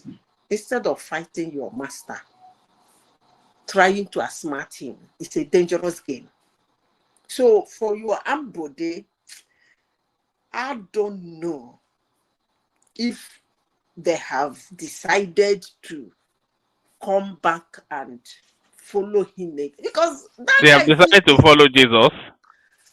See, that guy, if he disturb Tinubu, let's assume he wins in 2027 and Tinubu wins in 2027 again as governor, as president. That guy, if you worry Tinubu, now me they tell you, So those kind of, even Fubara that is coming back, I suspect that might impeach him. I mean, they tell you, those kind of people are really, really some kind of ridiculous human being. You pick them from somewhere. I'm not sure that they will impeach Fubara, but I think Fubara understands that he's going to be a one-term governor. So they'll just let him steal his own little money and be on his way. One man, let me tell you, the kind money, like I speak out for PG, the kind money where they River State, even me where they here, if I lay my hands on it, I will run Tinubu Street. Now me they tell you, I know what's his name? Wike used that money to do. First election, we thought it's all over. Second election, do you know how much he gave those Supreme Court judges? The kind of money that is in that state. Forget about the one Rita, government. let's make their head. Do you know at a period they have 2 aircraft, and during the time of Odili, Madam was flying every morning to work at Supreme Court every morning. She will fly to Abuja in the morning and fly back in the evening. One man, you don't try that. If you are, I'm not talking about the federal government money. There is what they call goodwill money from the oil farms. And this money, now meta money, they give to this governor, River State governor, to help them punch 1 or 2 things. I remember at a point, Shell delayed Amechi's own. Amechi came into Shell, walked straight to the MD's office. I can never forget that reckless attitude of Amechi. He came to chair by himself to tell you how much that money was. He pulled the mountain to go and see Mohammed. Akwa Ibom, Delta, Bayelsa, Rivers. So High. you don't allow somebody who set them towards you to lay hands on that money. It's just that, look, just as I said in the beginning of my thing, some politicians has been governors, president, vice president, but they have not mastered the terrain of the kind of money they make them politics that fear have Wike been now. played in Nigeria. Wike mastered it. Wike can drop 200 million for you without batting an eyelid. Now. Chase the other guy. Chase Buhari. Chase everybody. Wire the ones that are to be wired, the ones that are to be pied. One man I beg. But if you know, they said your president has magic wand when it comes to politics. If he wants to gamble it, that's okay. He can gamble it with them. But that thing that made them to remove a sitting governor is deeper than what we think. Honestly. That's why I say it's not something I can discuss on the platform. Yeah, it's deeper than what we think. And since then, he will go and do one thing again. He's trying to fight Tinubu again. He will try to come back again. He's a snitch. Come on, man. He will try to... He should build his own political clout and fight. He should not be using another person's own. Period. I don't know. Woman, don't get me wrong. You know, I speak a lot of gibberish. If he wants to contest for governor of Lagos State, under which party? If they want him to come in, they agree. Yeah, he has to be the APC, and I don't think he would have come out to announce that ambition without having cleared it first with Tinubu. That means you didn't understand what I said. Was this he didn't understand what I said. Bang, he flew that kite. Yeah, but it would, with his consent now. It's too big a statement. It's what politicians do now. Yeah, it's too big a statement for him just to make casually. So you'd have been when with you his request consent. no, that's what they do. We've told Aso Rock, and then you just have to make it open to and see people reaction, which is part of what they may be listening to now. See that since they are not buying it. So he will know how to retract. Oh, one man, I said something at the beginning of this. You just said something that we didn't understand ourselves. You said if they did not promise him, he wouldn't come to make that declaration. And I tell you that the terrain, you have to, do you know whether they want to give him the last clue? He come out now, they give him the last disgrace, like, okay, let's do the final quieting. You don't know, probably. You never can tell. Because all these crooks that are ruling Nigeria, man, they can do anything.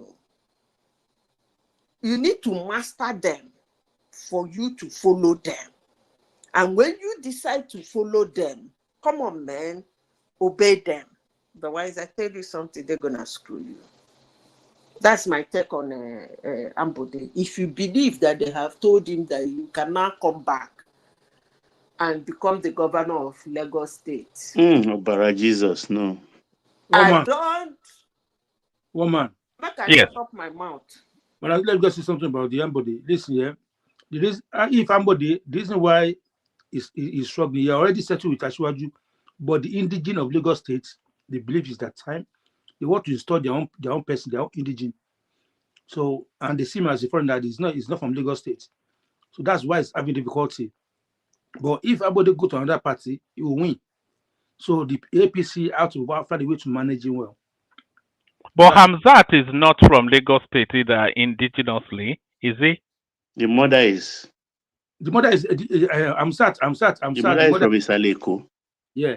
So, but the father is from Ogun State now, something. The father was a traditional ruler. And an Awist. In Ogun State. Yeah, and an Awist. And they are worried. For the mistake Jandor did. So the one he would have been the best bet. Be the governor. Jandor. I don't think Jandor is sophisticated enough for Lagos State. No, he is. He is. No. If you look at the quality, look at Fashola, look at Ambodi, look at Sanwo-Olu. Let me tell you. Have you ever heard Jandor speak? It sounds barely literate. Listen, that is the problem they actually have with Ambodi. That is actually, let's say the truth now. That was the problem they actually had with Ambodi. Who know them before? They prop them up. That's why they will tell you that they have blueprints. They prop them up. When they come, as they're doing the campaign, they will call them and say, see, in the first year, you tar this place. In the second year, I give it to them all. Honestly, sincerely speaking, I give it to them. No, the time of the time of the Jandors, all commerce affair will come after 2035. Baba, I'm not trying to talk down on the way Lagos is being run. Believe me, honestly, I respect. No, I like it. I like the corruption. If all the states no problem. in Nigeria is being run like that, skyscrapers will be stupid. Nigeria is a very beautiful country. People will want to settle in every part of Nigeria and be happy. Do your business there, open factories, do whatever you want to do and be happy. I can assure you, irrespective of where your state is. So I'm not trying to bring them up, but all this you are saying it doesn't have the capability or capacity on this, that who be the ones who don't rule before, who they be? They prop them up. You even know what, Zita? When they come, Sanwo-Olu, I didn't give him a chance to perform. Do what they want them to do. I didn't give Sanwo-Olu, I didn't support Sanwo-Olu. And you know, it really surprised me as well, Baba Sanwo-Olu. Sanwo-Olu was the most ridiculous. God can use anybody. Looking governor. I never even believe he would have won that thing, honestly. If you want to know his story, go ask his wife. Did you not have a drug habit once upon a time?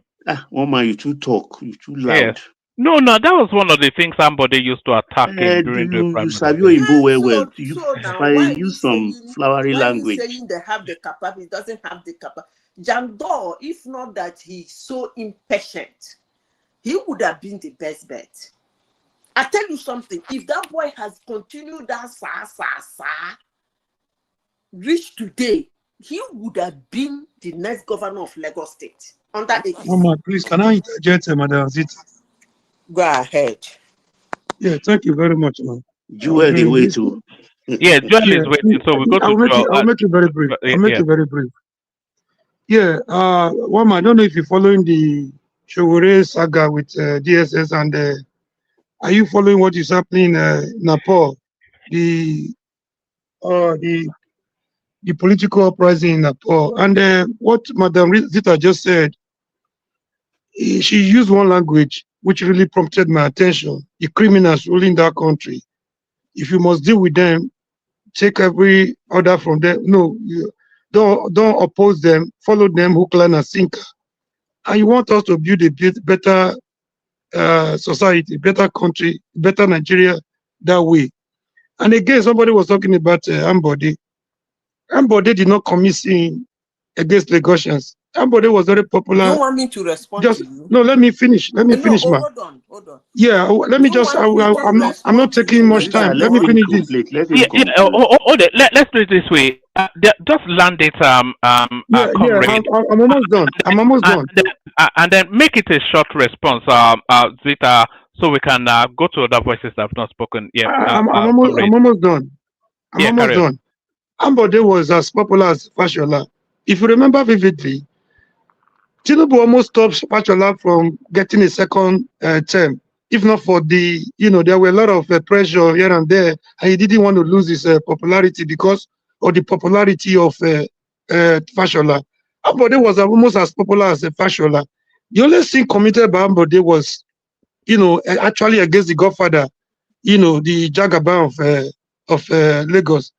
So I don't know how we want to get a better society. Like you call them on one hand, you call them criminal, quote unquote, just like Shawore said. Right now, a lot of people are calling for his head. You call them criminal on one hand, you want us to follow them hook, line, and sinker, and we are expecting a better society. I rest my case. Thank you. Yes, and you think the Nepal issue, what they can happen in Nigeria? 30 seconds, let me answer, comrade. Fashola's problem is with Tinubu. Ambodi's problem is with the people of Lagos State, the indigene. So that's just to put it in the proper perspective. Fashola against Tinubu, Ambodi against the indigene. Carry on, Zita. Okay, let me respond to you. Woman, I will make it brief because I have already said what I want to say, but he misunderstood me. When I speak, I like people to listen to me very well. I said 1999. I was specific. I said the thing flipped. How did it flip that these criminals came in? It didn't flip by the criminals fighting the elites or disobeying the elites. They were even watching and waving them from far. It didn't change by the criminals fighting the military. But there was a window for them to come in. And that is the window I am praying for. So you didn't understand what I said.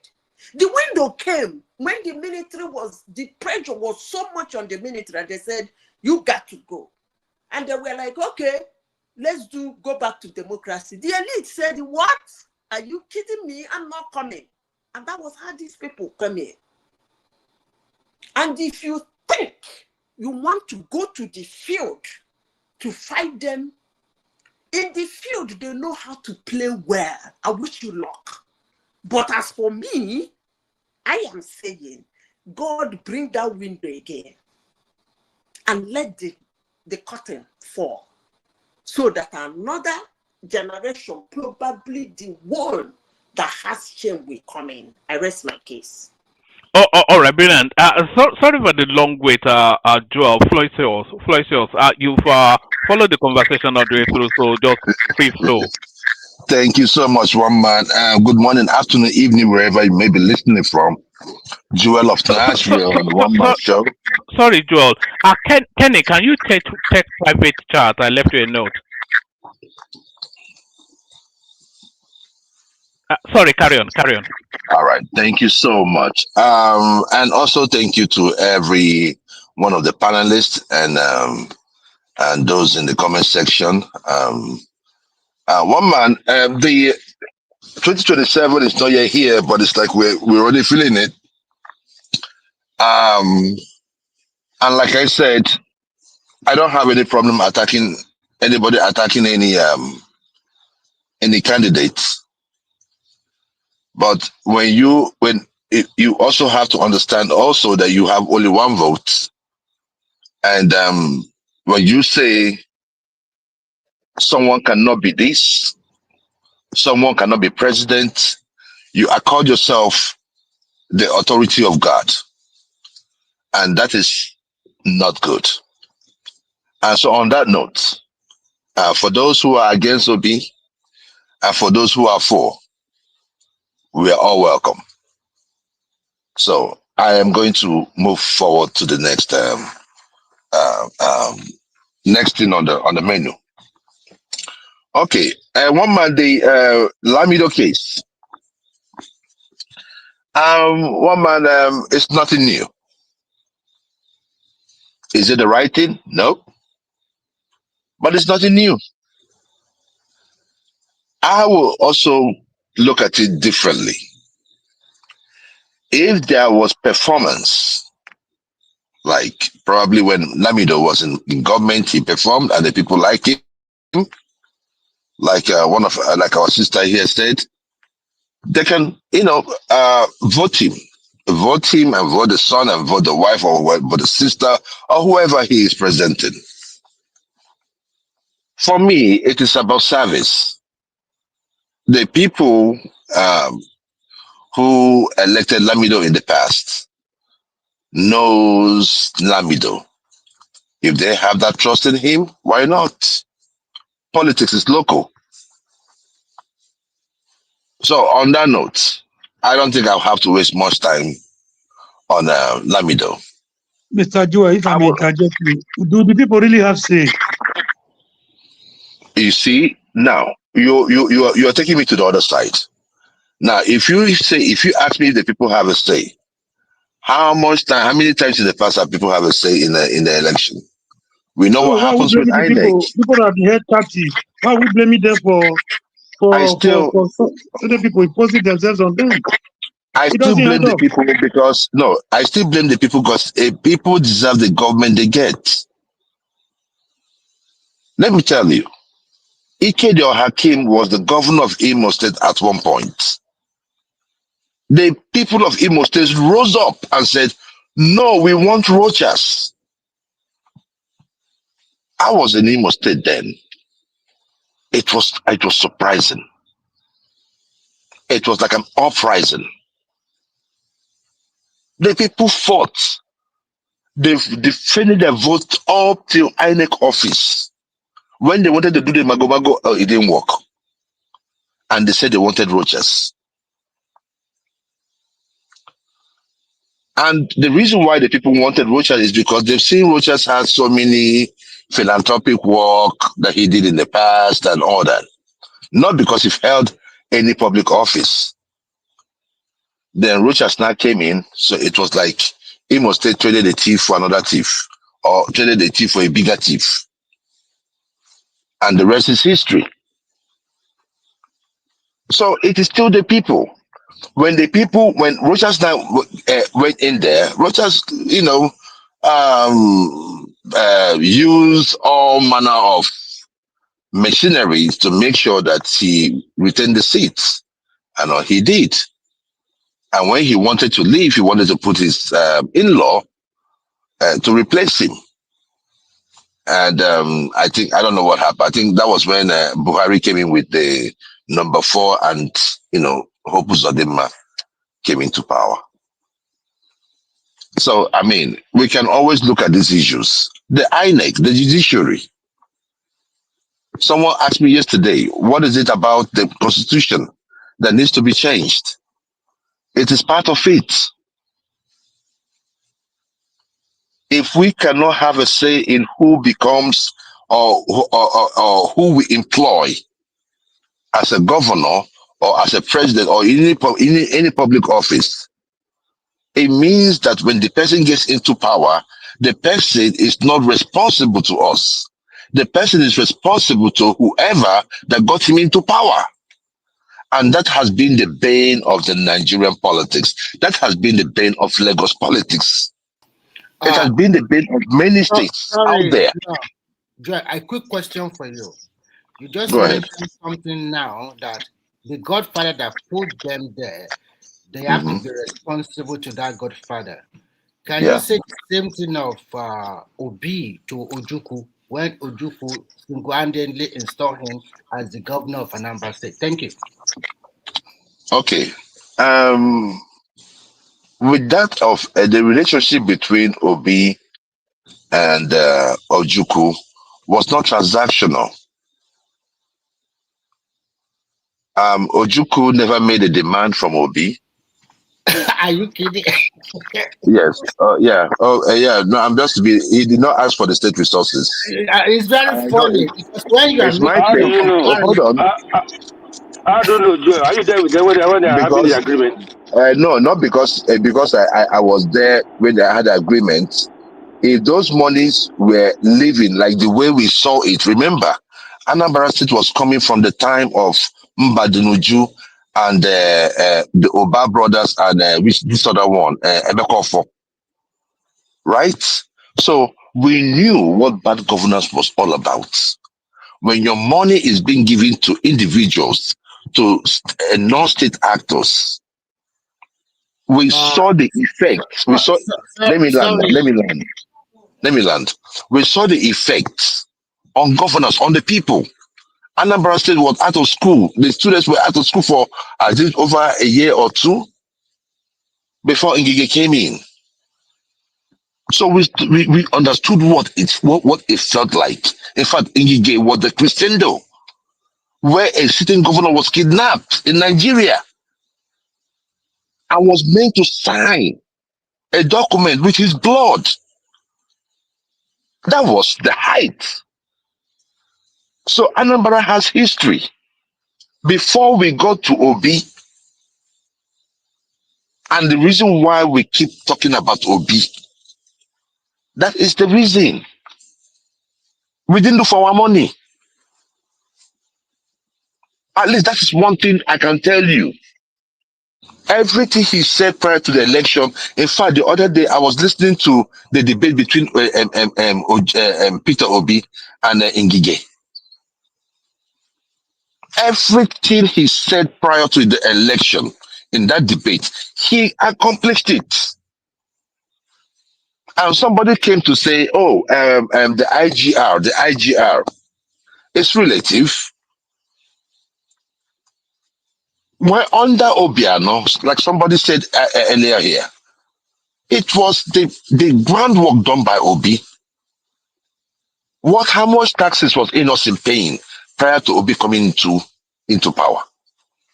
And how much taxes was Innocent paying after Obi left power? Who gave it the huge boost that we are all talking about Innocent today? It's Peter Obi. Mr. Joe. Most of these companies, you say, go ahead. Mr. Joe. I'm listening. Can I ask you a question, please? Go ahead, brother.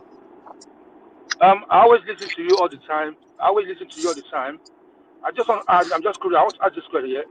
Can you tell me anything you think Obi has done wrong in his life? Has Obi done anything wrong? Even when he was a governor of private life, has he done anything wrong that you can point out that, in this area, Obi is wrong? Can you tell us? I would say being too nice. Yeah. I would have thought that if I would have wished that Obi organized more. Right? Yeah. No, I am not telling you that he's a saint. See, my brother, see. I am not telling you that Obi is a saint. But if we are looking at specific, nobody is a saint. But if we are looking at specifics, that's what you are preaching here. No. What I am preaching about his integrity. If you tell me, if you made a promise to me, and you kept that promise, it does not mean that you're a saint. No, Obi has no integrity because he always fail his promise all the time. No. That means Obi has no integrity. No. Oh, look, my brother, see, I am telling you about what he promised in his manifesto prior to coming into Anambra State as a governor and what he achieved afterwards. That is what I am saying. Okay. That is the contract I have with him. If Obi goes home, if Obi goes home tomorrow and Obi is a womanizer, that is not my problem. Okay, let me ask you this question again. So you say he fulfilled all his promise. So part of his promise is to allow the doctor to go on strike for 14 months, and part of his promise is to carry people in Osu River. Is that part of his promise as well? And part of his promise is to turn the churches against each other. Is that part of his promise as well? Okay, can I respond now? Yeah, respond please. Thank you. The promise Obi made. Obi never made a promise of killing people, for instance. The one that happened in Ozu River, it was a mystery, right? There are investigations that was done. I don't know what the outcome was, but he was not linked to it. Every other thing that you mentioned too. That was the first one you mentioned. There was something you said. The first thing you said. If you can remind me. Can you remind me about the first thing you said about him? The first one I said, what's it called? I said one of the promise he made was to allow doctors to go on strike for 14 months. Okay, thank you very much. Let me address that. No, that wasn't part of the promise. The thing there is that when Obi came into power, let me talk. Let me answer your question. Did you also that I can clear to you? Okay. There's a difference between a problem you met when you came into power and a promise that you made prior to coming into power. You are employed to solve problems. That of the doctors was part of the problem Obi met when he came into power. So there are many things you're going to promise, and there are many things. Oh yeah. And but today, they've not had strikes since then. They have strikes since then. It's just like what he did in the education. So what about the local government? What about the local government? He laid the foundation. Hold up. He did not promise you either that he was going to organize a local government election. However, he did one. Hold on. I'm asking you this question. He did one. He did one before he left. But that is not. You're getting it wrong. You're getting it wrong. Obi did not promise you that he was going to organize local government election immediately he came into power. That was not part of his manifesto. That's my point. A lot of things went on before they even allowed him. Okay, can you not tell me what he promised in his manifesto then?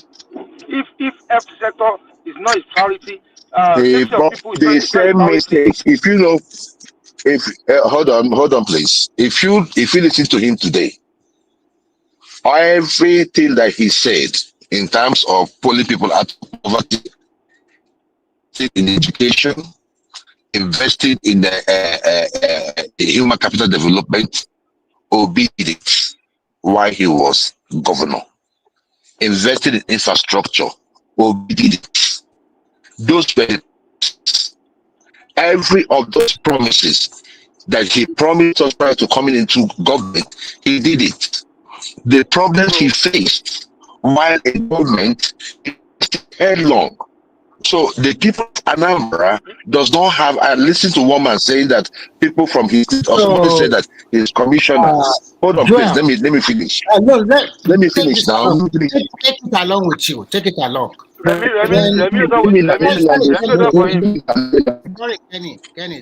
let me land now. Let me land this one. I know you will. Let me land. I don't think he wants to break his. Let him land it and then come in after him. Your connection is quite choppy, Joe. But carry on. Oh, for real? Yes. Okay, hold on. Let me see if I can make it better. Maybe I'll come to the car.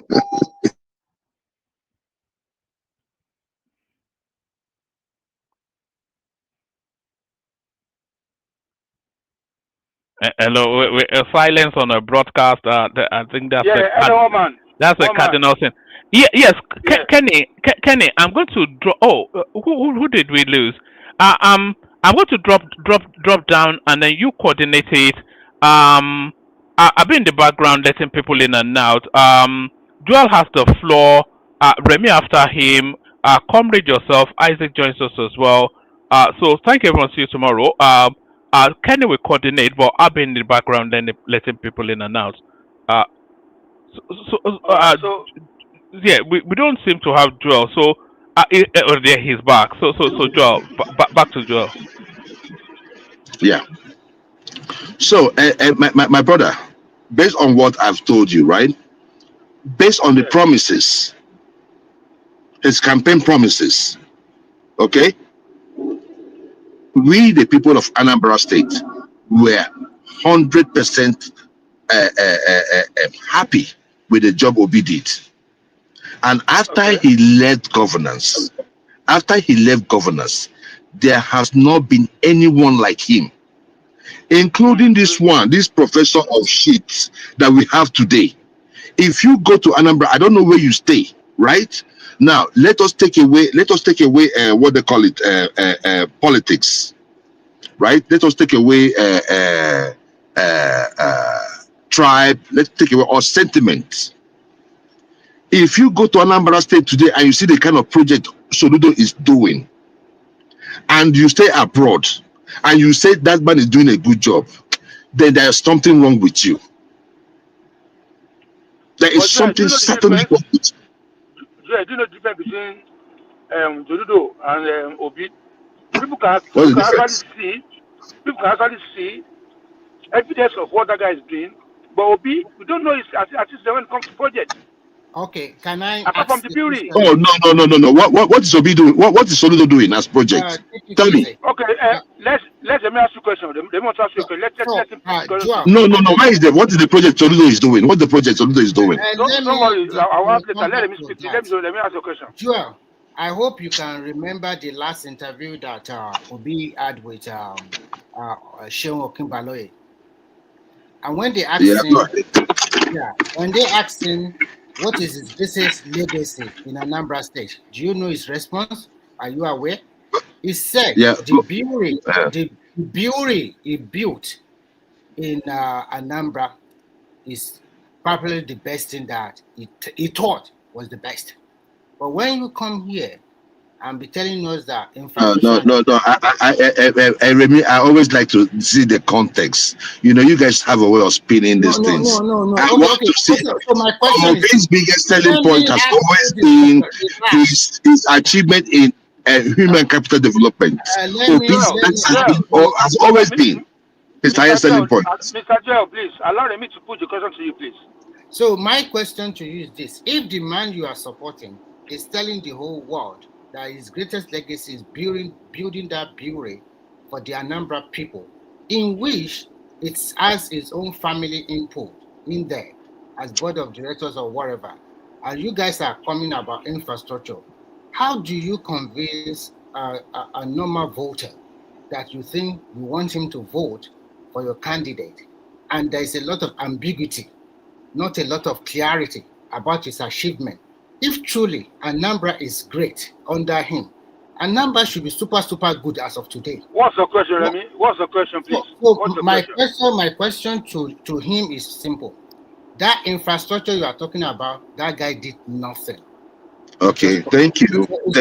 I thought it was a question, but it ended with an affirmation. So I bet it's okay. It's good now. It's not politics you are talking about. So we are dancing. This dance around too. You are dancing around, so I want to dance around with you. You are like no problem. This is the issue, right? When it comes to infrastructure in Anambra State, Obi did very, very well. Very, very well. And the thing there is that he also said it at one point that he wished that he was broadcasting what he did while as governor. He didn't deem it fit. But you know what? Whatever Obi did, he built it in the heart of many. Someone came up here today and said that Obi's commissioner are not speaking, people that work for him are not speaking. I said, you've not done your research very well. They've been all out there. His commissioners has all come out to speak glorious of him. His commissioners, they've been speaking, including the guy Eneche that was a charge of the security apparatus he had in Anambra State then. They've all been speaking. Go see the way he tamed the insecurity in Anambra State. So you see, we can do our propaganda, right? But it's also good to give kudos where kudos is due. We cannot make things all about hate. If people that he led are telling you this man did good, you that is staying or never visited Anambra State is now telling me, oh, he did not do this one, he did not. And we're telling you, man, this guy did good. I don't understand. Okay. So that is. Do you want to speak on another topic? So we can go to somebody else. Let's go. Yeah. Let's go to another topic. I want to talk about something before I leave. Okay. And that topic is about Imo State. A state I admire so much. A state with so much potentials. But bedeviled by bad leadership. There is nothing cerebral that you cannot achieve with Imo State. I am not from that state, but I lived there. And during my stay in that state, I found peace. But when I look back at the type of government that they've had in the past, I feel sorry for the people of Imo State. From Udenwa to Ohakim to Rochas, then Hopuzadema. It's been whack after whack after whack after whack. In fact, the present governor of Imo State has been tagged the bye-bye governor. Now he does not, people say in state say they can't even see him. He's now based in Abuja. And of course, that is why whenever Tinubu is traveling, you will see Opus Odinma on the tarmac with him bye-bye. Opus Odinma is one of the governors that's paying the highest salary in Nigeria now. Who? Opus Odinma is paying one of... Please, my brother, please. There are many tangible things Opus Odinma can do with Imo State, or can do in Imo State. And I think I'm not going to let everything out, because I have interests. I have interests in that state. But I want to make this last point. There was a statement he made tonight about bringing or taking or making the oil companies that reside in the state to pay taxes. That's a good thing to do. Okay, it's been going on for a very long time. Yes, sir. It's been going on for a very long time. But I have seen people on this panel who are from Uguta in Imo State with all the potentials. A great people, a great group of people, very cerebral. But we have one of their own here. Instead of speaking about how the place can grow, how they can attract investment to our place, he is busy attacking Obi. Yeah, but if you don't want to speak now, you cannot. Hold on, please. Hold on, please. Hold on, my brother. I'm making a point. Everybody has. Can I make my point? I did not say you should not speak. I'm just saying. Hold on, sir, please. Yeah, because you said something yesterday. Everybody have who they want to support, and there's freedom of speech. They can say whatever they want to say. You can't gag I them. have You not cannot said tell you her who should to not support. support whoever, but at least before you remove the peg in someone else's eye, remove the one in your eye. I am not saying you should not hate or not vote for whoever you don't want to vote for. I'm also saying, can you come up on this show too and speak glowingly about your place? It has so much potential. Is it the marine life? Is it the topography of the place? Is it the human resources you find around that area? Tourism in that place will be top notch, 100%. You don't need to do much. But the place has been abandoned by the state governor. I will always wish, if you have the time to attack someone else, you can also have the time to talk about your place and attract sympathy or attract government to your own plight. Uguta will rise someday. I pray for them, and I know it's going to be that way. And someone like this lady all here does not represent the views of the great people of Uguta. But I pray for them, and I know someday they shall be remembered. Thank you very much. God bless you. Thank you very much for your submission. But before I go to the next speaker, I must say this. Every single individual on this planet world, we have freedom of speech. We have right to speak to whatever you want to speak to without maligning anyone. And anybody can support whoever they want to support. It's not by force that I have to support or have to align with your thoughts or with your whoever you think you're supporting. So it's freedom of speech. Madam Sister, you have right to support whoever you want to support. I'm behind you. You don't have to support Obi if you don't like Obi. Simple as that. Mr. Remy, let's go to you, please. Okay. Yeah. It's an opportunity to be here once again. Actually, I will start with Ambodi. And to me, I don't think it's really coming back to anywhere. He has done his part, and it's over. There are so many people that would have lined up or they would have considered. And if I follow the way politics is played in Lagos, I foresee a candidate that is going to be a Muslim and that is going to be a technocrat. If he's not a senator today, he might be working in a big private organization like the banking institution, and they'll bring him to fourth soon. So everybody, if you are thinking about anybody coming back, that is a no-no.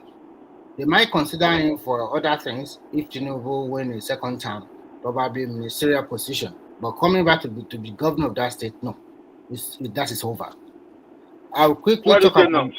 Hold on. Why do you say no? Like I said earlier, I said that the way they choose their leader is between some clique over there, and they know, and it's always like a surprise. The present governor, I used to go and meet him when he was a director at First City Monument Bank. I never thought that he's going to be a governor today, but the people in Lagos State know that he is good, and they brought him to fourth. The same thing will happen again. So all those permutations and I don't think they will bring Sheyi Tinubu at all. No, it's not in the Sheyi Tinubu, are you talking about Sheyi Tinubu or Ambodi? Both of them. Ambodi is not coming back, and Sheyi Tinubu is not going to be governor of that state when his father is still the president. No, it's not going to happen.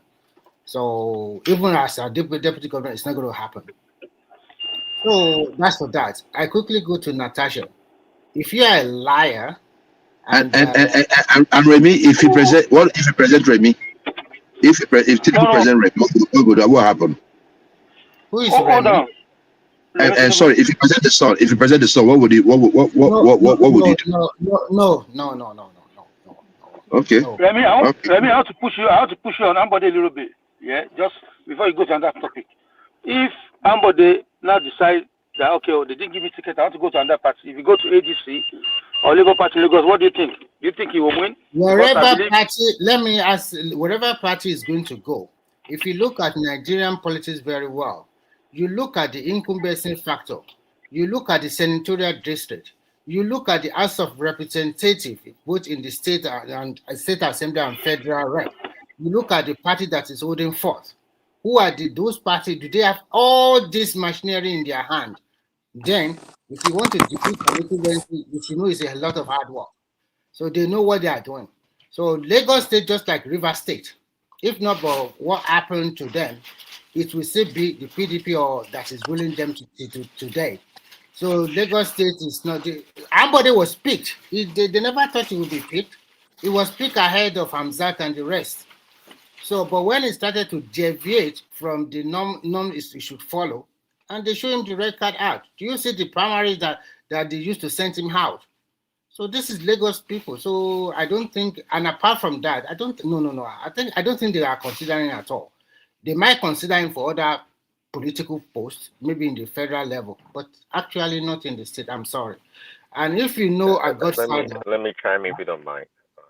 Okay, be quick because I also want to stop so that I don't want to waste too much time so that other people can talk because I will soon go out. Okay, chime in quickly, please. Yeah, I was gonna say, we gotta listen to Baba. Baba already told us that that will be the next governor of Lagos State. And, I don't think so. No, I don't agree with Baba on that premise also, because when you follow Nigerian politics very well, when you look at the Southwest politics, it's very rare for a deputy governor to become the governor after the incumbency governor. I'm talking about Southwest politics. But if you go to the northern part of the country, let me give Prince that the chance to speak now. You wanted to say something, so you can come in. No, you already said it now, and I won't take too much of your time. Just let me finish. About that Natasha issue, I think that woman, if you're a pathological liar and you let people push you around, that is the result you get. When he went to the court of High Court, they told him, go and apologize in the National Daily. Follow this path. She does not want to follow it. She went ahead and appealed. And then the Senate, being very smart, they capitalized on that and they tell him it's simple. Your case is still in the court. When you finish it and the court pronounced that you should come back to the Senate, or when you finish all your court cases, then we cannot consider you. So unfortunately for her, that is how it's going to be for the next additional 6 months. So sometimes if you are in politics, don't let people push you, because the people in the social media, they are not the real people in that state, or they are not the people with the power. So if they push you, at the end of the day, you are going to meet your Waterloo. And that's exactly what is happening to her. I did not pity her, because unfortunately, I know that the weakness of most men is women. But at the same time, she didn't play her game very well. She just relied on sentiment, social media sentiment, and all this while that all Nigerians, you'll be calling your leaders criminal. I wonder when you call your leaders criminal, are they not the center of people from your community that becomes leader? The so-called governors today, they were like under 20, 25 years old in 1999. Are they not the same set of people? When you call them criminal, indirectly, you are calling yourself a criminal too. And are you telling us that since 1999, there is no pocket of development in that country? The status quo just remains. So sometimes I wonder how Nigerians talk. Nigerians don't talk about issues. They won't talk about institution in their country. How can they improve it? But once you lose an election, or it's not your tribesman, or it's not the political gladiator you are following, then the other people that are ruling, they are criminals.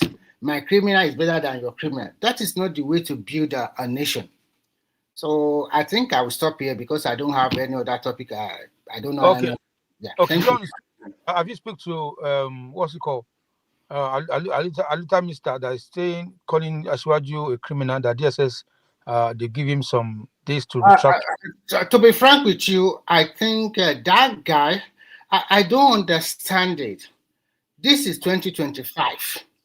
We are no more in 1998 or 1999, unless you are doing this for the fun of it.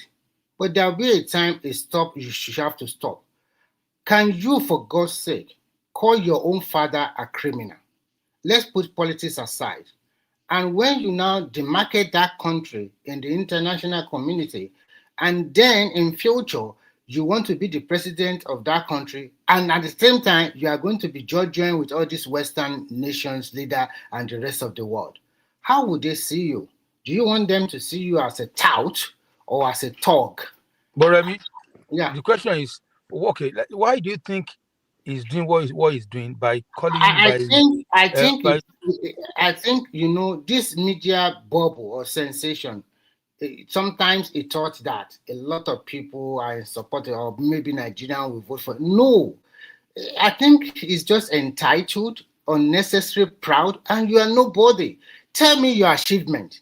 Tell me what you have done in life. Nothing, except that you just float up online publication. It's over. What have you done in your community? What have you done to the people in your state that you should do? This is Mr. Ashowara. This is what he has done for us for the last 20 years, or maybe in the last 10 years. Nothing. You think you can just go and just, okay, you are fighting for human rights. You collect $75,000 from different foundations, thousands of dollars every year. The reason why he is a little bit angry, and I will tell you why. Because the Nigerian police already knows how those monies come in. They already get into his bank account, and they have seen the way he's collecting all this money. So at the end of the day, he will have a lot of questions to answer. So sometimes if they are giving you leverage, or maybe just allow you to do whatever, you should also caution your mouth. You don't know how to talk. You just talk anyhow. It's totally unfair, and it's quite lucky that we are not in a military government. I don't think this kind of people can be a leader in a local government, talk less of a leader of a country. You don't know how to talk. As a politician, you must know how to talk, and you must know how to deliver your messages.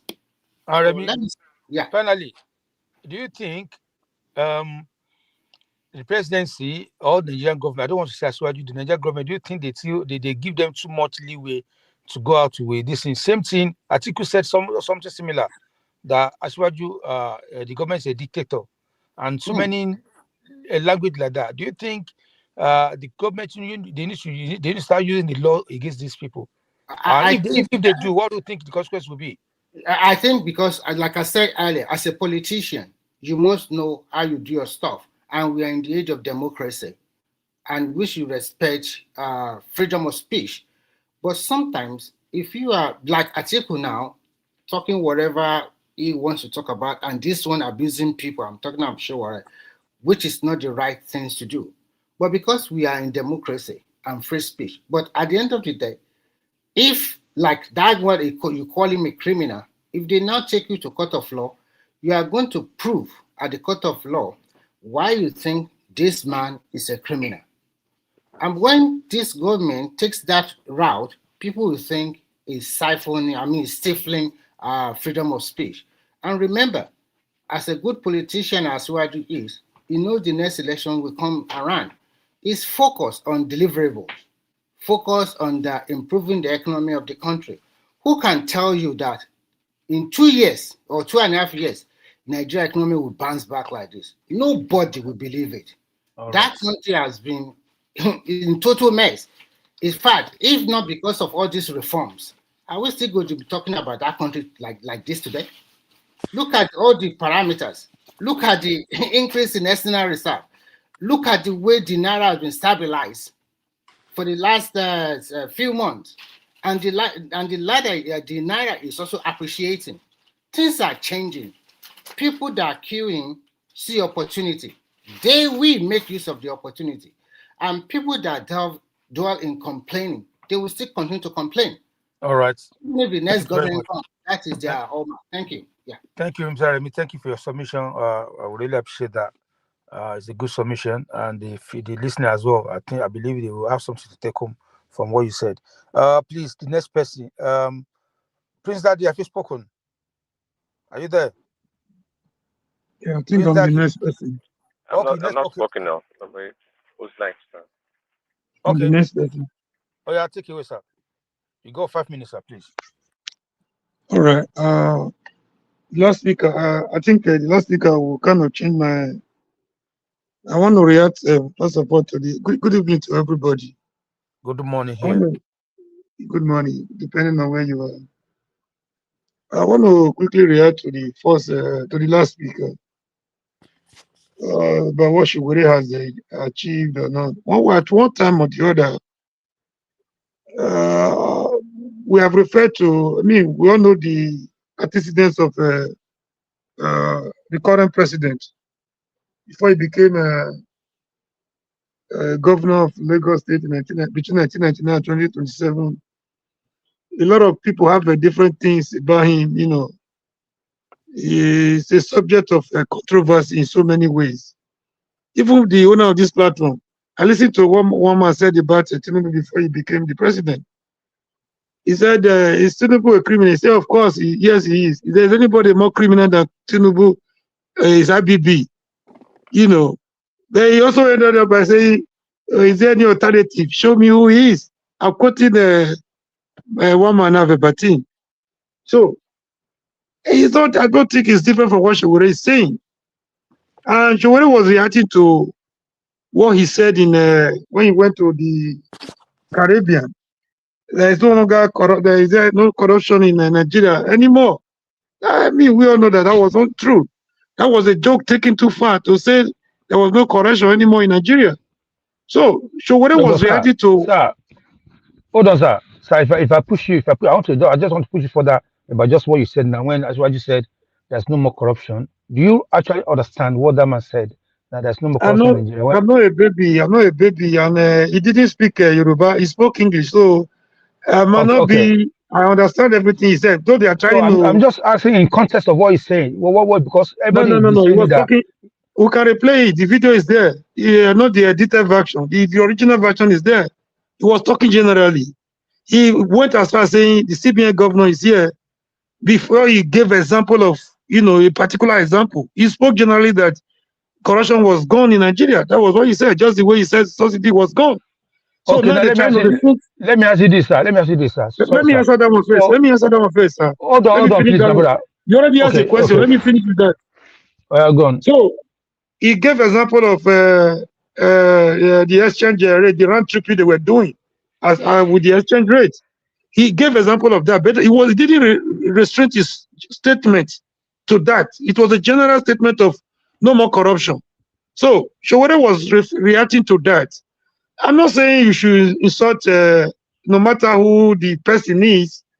Let's not try to, shy away from the truth. We know who this figure is. If you're saying somebody should respect the office of the president, yes, I believe you. But to say a subject of controversy, somebody place of birth, from parentage to academic and everything, nobody should just talk about it. Donald Trump was convicted before he became the president. He's still the president today. But it doesn't stop people from saying he was convicted on about 37 count charge. So we cannot take it away. People will continue to say it. And again, this is a warning.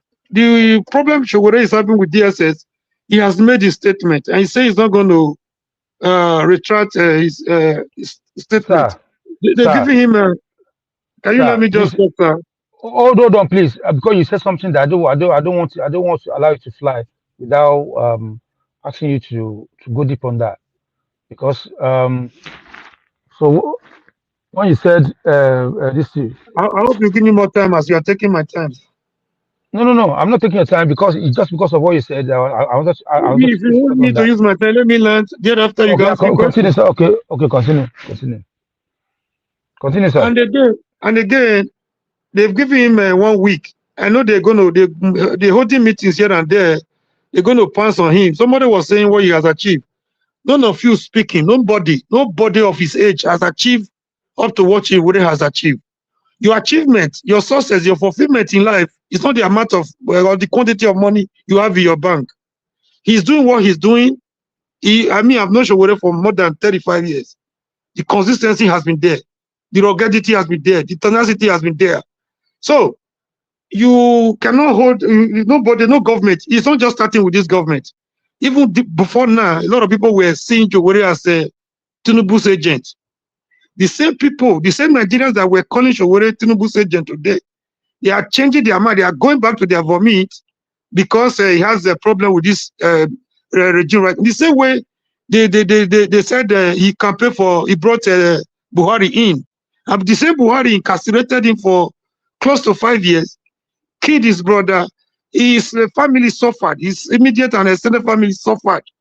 If the only thing Showore has been able to achieve is to awaken the consciousness of Nigerian youth, no achievement can be greater than that. You cannot even quantify that in billions of dollars.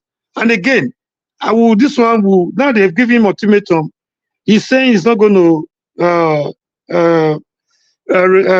apologize or retrieve or retract his statement. I don't know what they're going to do. They've written to S, they've written to Instagram, whatever. Now, I don't know. They have to be very careful too, because the fall of the yellow leaf, they say, is a signal to the green one. Look at Nepal. Today, now Nepal is on fire because of one man, the greed of one man trying to shut down or to shut down the voice of the masses. You know, you shut down internet, you shut down Twitter, you shut down Instagram and everything. In your deliberate attempt, you know, to silence the people. Today, the man is no longer there. His house has been raised to the to ashes right now. A lot of people have, you know, look at the way the finance minister was treated for the greed of one man. So I'm not saying this because of you know, Shogwere. This is not about Shogwere. It's about the voice of the voiceless. It's about the voice of the commoners. Gone are the days of NTA news at 7 p.m. when everybody has to wait, you know, for a news that they will prepare and dish it out the way they want it. This is a different age entirely. The time of NTA news, where they want you to accept everything from government, and hook, line, and sinker is gone. So whatever you do right now in your room, before you wake up tomorrow, it could be out there, and nobody, no dictator, not even the civilian, not even a military regime anywhere can shut down that space anymore. It's a warning to everybody. It's not about Shogwere. I know they are making plans. They have made attempts. Shogwere is not just starting this. He's not starting it with civilian. He did it with Abibi. He did it with Abacha. You know, a lot of people are accusing Shogwere. Now they are coming to his side. Shogwere, one good thing about Shogwere is not doing what he's doing because he wants the endorsement of anybody. He doesn't want the validation of anybody. So they're ready to kill him, and he's ready to die for the cause he believes in. To him, that one is the biggest achievement. To people of us that have known Shogwere for years, for decades, no man, not even Bill Gates, not even Elon Musk has achieved as much as, not even Dangote has achieved as much as what Shogwere has achieved to us that know the value of what he's doing and what he's done. Okay, so have you got anything to say apart from Shogwere issue? Do you have anything you want to talk about? You are talking, said you have a question for me. Okay, yes, I have a question for you. Now, you said Ashwaju traveled to Brazil and said subsidy is gone, no more corruption. So do you expect him as a president of Nigeria to go and say, oh, there's a corruption in my nation, subsidy is not gone, or to say all those useless things Obi and Shogwere are saying in the public domain to paint Nigeria in a bad light? So you want him as the first promoter of the nation to go out there and say subsidy is not gone or corruption is still there? Is that what you're expecting to do? That's my question to you. Or if you are a president of Nigeria, are you going to go out there and say, oh, corruption is not gone, no, everything is bad in my country? Is that what you're expecting to do? Please, can I answer you now? Thank you, sir. Yes, sir. You see, sometimes we are guilty of the same thing we accuse other people of saying. You just said now the useless things Obi and Shogwere are saying. So if you flip the coin, if Shogwere was the one saying this one now, because he's your president, because you see he's a messiah today, because you see he's a demigod, it's your demigod, you will feel insulted. And you just made this almost the same thing. I don't expect a thief to call himself a thief. Only people that are No. Let me answer you, sir. It's not the president. Hold on, sir. So I'll just push it back. Let's make a conversation now, please. So whether is not the president of Nigeria, Obi is not the president of Nigeria. So there are nobody. They are public figure. They can be. Since he can open his mouth to call the president a criminal, it's allowed to be sorted as well. Because another tells asks you, what has Shogwere achieved in Nigeria that affects Nigerian citizen? What has he done in his life apart from his media? Can I count there for you? Let me count there for you, please. Let me count there for you. Yes. Let me count there for you. I actually said it, but you didn't listen to me. I only used one word. I was listening to you. I was listening to you. Yeah, he has awoken. He has succeeded in through Shogwere. A lot of Nigerian youths have been able to realize that they have rights, that their rights cannot be trampled upon by every successive government that comes to oppress Nigerians. through Showore, a lot of Nigerian youths have been able to, retrieve their lost voices. Through Showore fought to dethrone. He fought to stand still the government of IBB. He's not the IBB one. through No, no, no. Showore. I disagree. It's not Come so here, well. I'm naming them for No, you. don't I'm give me naming them words. for No, you. no, no. I'm naming them I'm for not going to you. accept that. No, I'm naming them for you.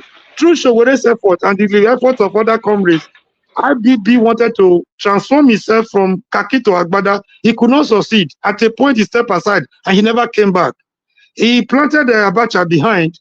Abacha, through the efforts of the likes of Showore and co, they wanted to transform from Kaki to Agbada. We were at a point when 5 political parties were endorsing one military dictator. I remember the advert vividly. The cap would turn around and settle on the head of one man who the car fits. The political parties were set up to be. I mean, we've seen a lot of nonsense in Nigeria. Even if you want us not to speak, we know where we're coming from. Through the light of Showore, he could not succeed. He fought, assiduously for the people's mandate between 1993 and 1994. We were all together in that struggle. Abiola was almost achieving his mandate, although they eliminated him to balance their equation according to them. Showore has done a lot of things. None of you here have the courage to even you can't dare it. If people are looking for people to assess Showore, none of you fit into that category to assess Showore because you don't have you cannot do 1/10 of what Showore has done. It's not. I don't care about the money you have in your bank account. I don't care about the mansions you have built in your villages or in your cities. That is not the ultimate measure of achievement. Fulfillment does not depend on the amount of money you have in your pocket, in your bank account. Fulfillment depends on what you believe, fighting for what you believe, and without ready to die for what you believe. So to people like us, nobody, not even Abiola, not even Dangote, like I said, has achieved as much as what Showore has achieved in our own calculation, in our own books. Not even President Obasanjo, not even the later Yaradua has achieved as much as Showore has achieved in our own rating. Thank you. Or please, Daddy, you want to jam in? You said what? No, Please, Daddy. if it's done, if okay, so the same thing we did to Ganifa. We never value our hero. Showore is our living. Is a hero. If they kill him today, they kill him tomorrow. He has done more than he has done. What none of you can achieve before you die, even if you spend 200 years here. Thank you. Well, now, Cromwell, you're stretching it. You don't know what other people are working on or what they can achieve. So I can't sure be all and be all. It's not that. It's not possible. It's not about. It's not about hiding under your. It's not about hiding behind your this thing and talk every day, make noise from morning to night, every day, every night. Talking. When it comes to action, you can't spend one day. You can't spend 1 day, 1 hour confronting that lion's den called Nigeria, confronting any government in power. He's not just starting it today. He started it under the military.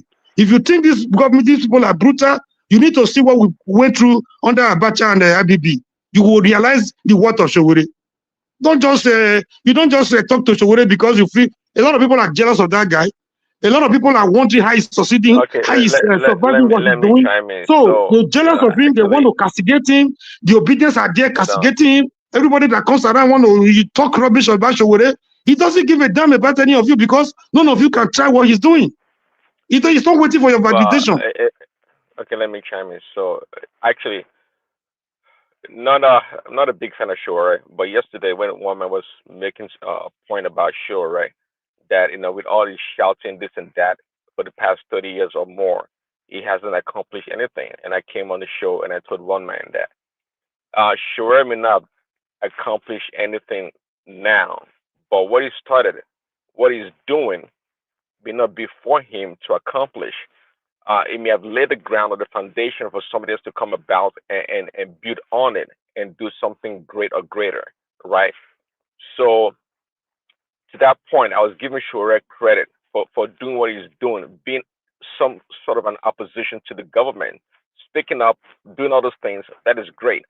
But to a lot of people, they don't see anything visible that Showore has actually done, which is fine. But sometimes, just like it says in the Bible, you don't despise the beginning of small things. I appreciate Shure very much so for what he's doing. Again, we may not see the results or the manifestation of his efforts, but nonetheless, I think it is there. Is a voice, regardless if you don't like him or if you oppose him. It is a voice, and he's doing his part. Shure is God doing his bless you for part, that. but God bless you for that compliment. yes, but I will give due to where due is deserved.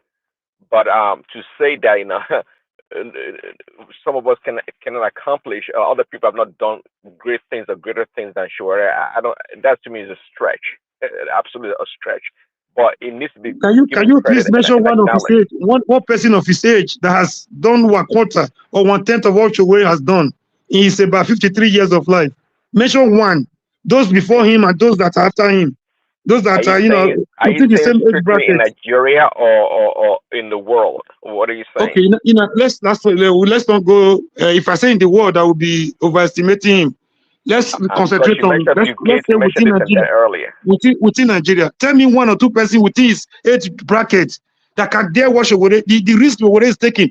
See, one thing about this activism, it's not just about who Well, is the person taking the Awolowo risk. at one point in It's time about was his entire hold family. on, our great Everything is at stake. owl. His immediate family is at Our stake. great owl His business was is a at young stake. man at one point in time.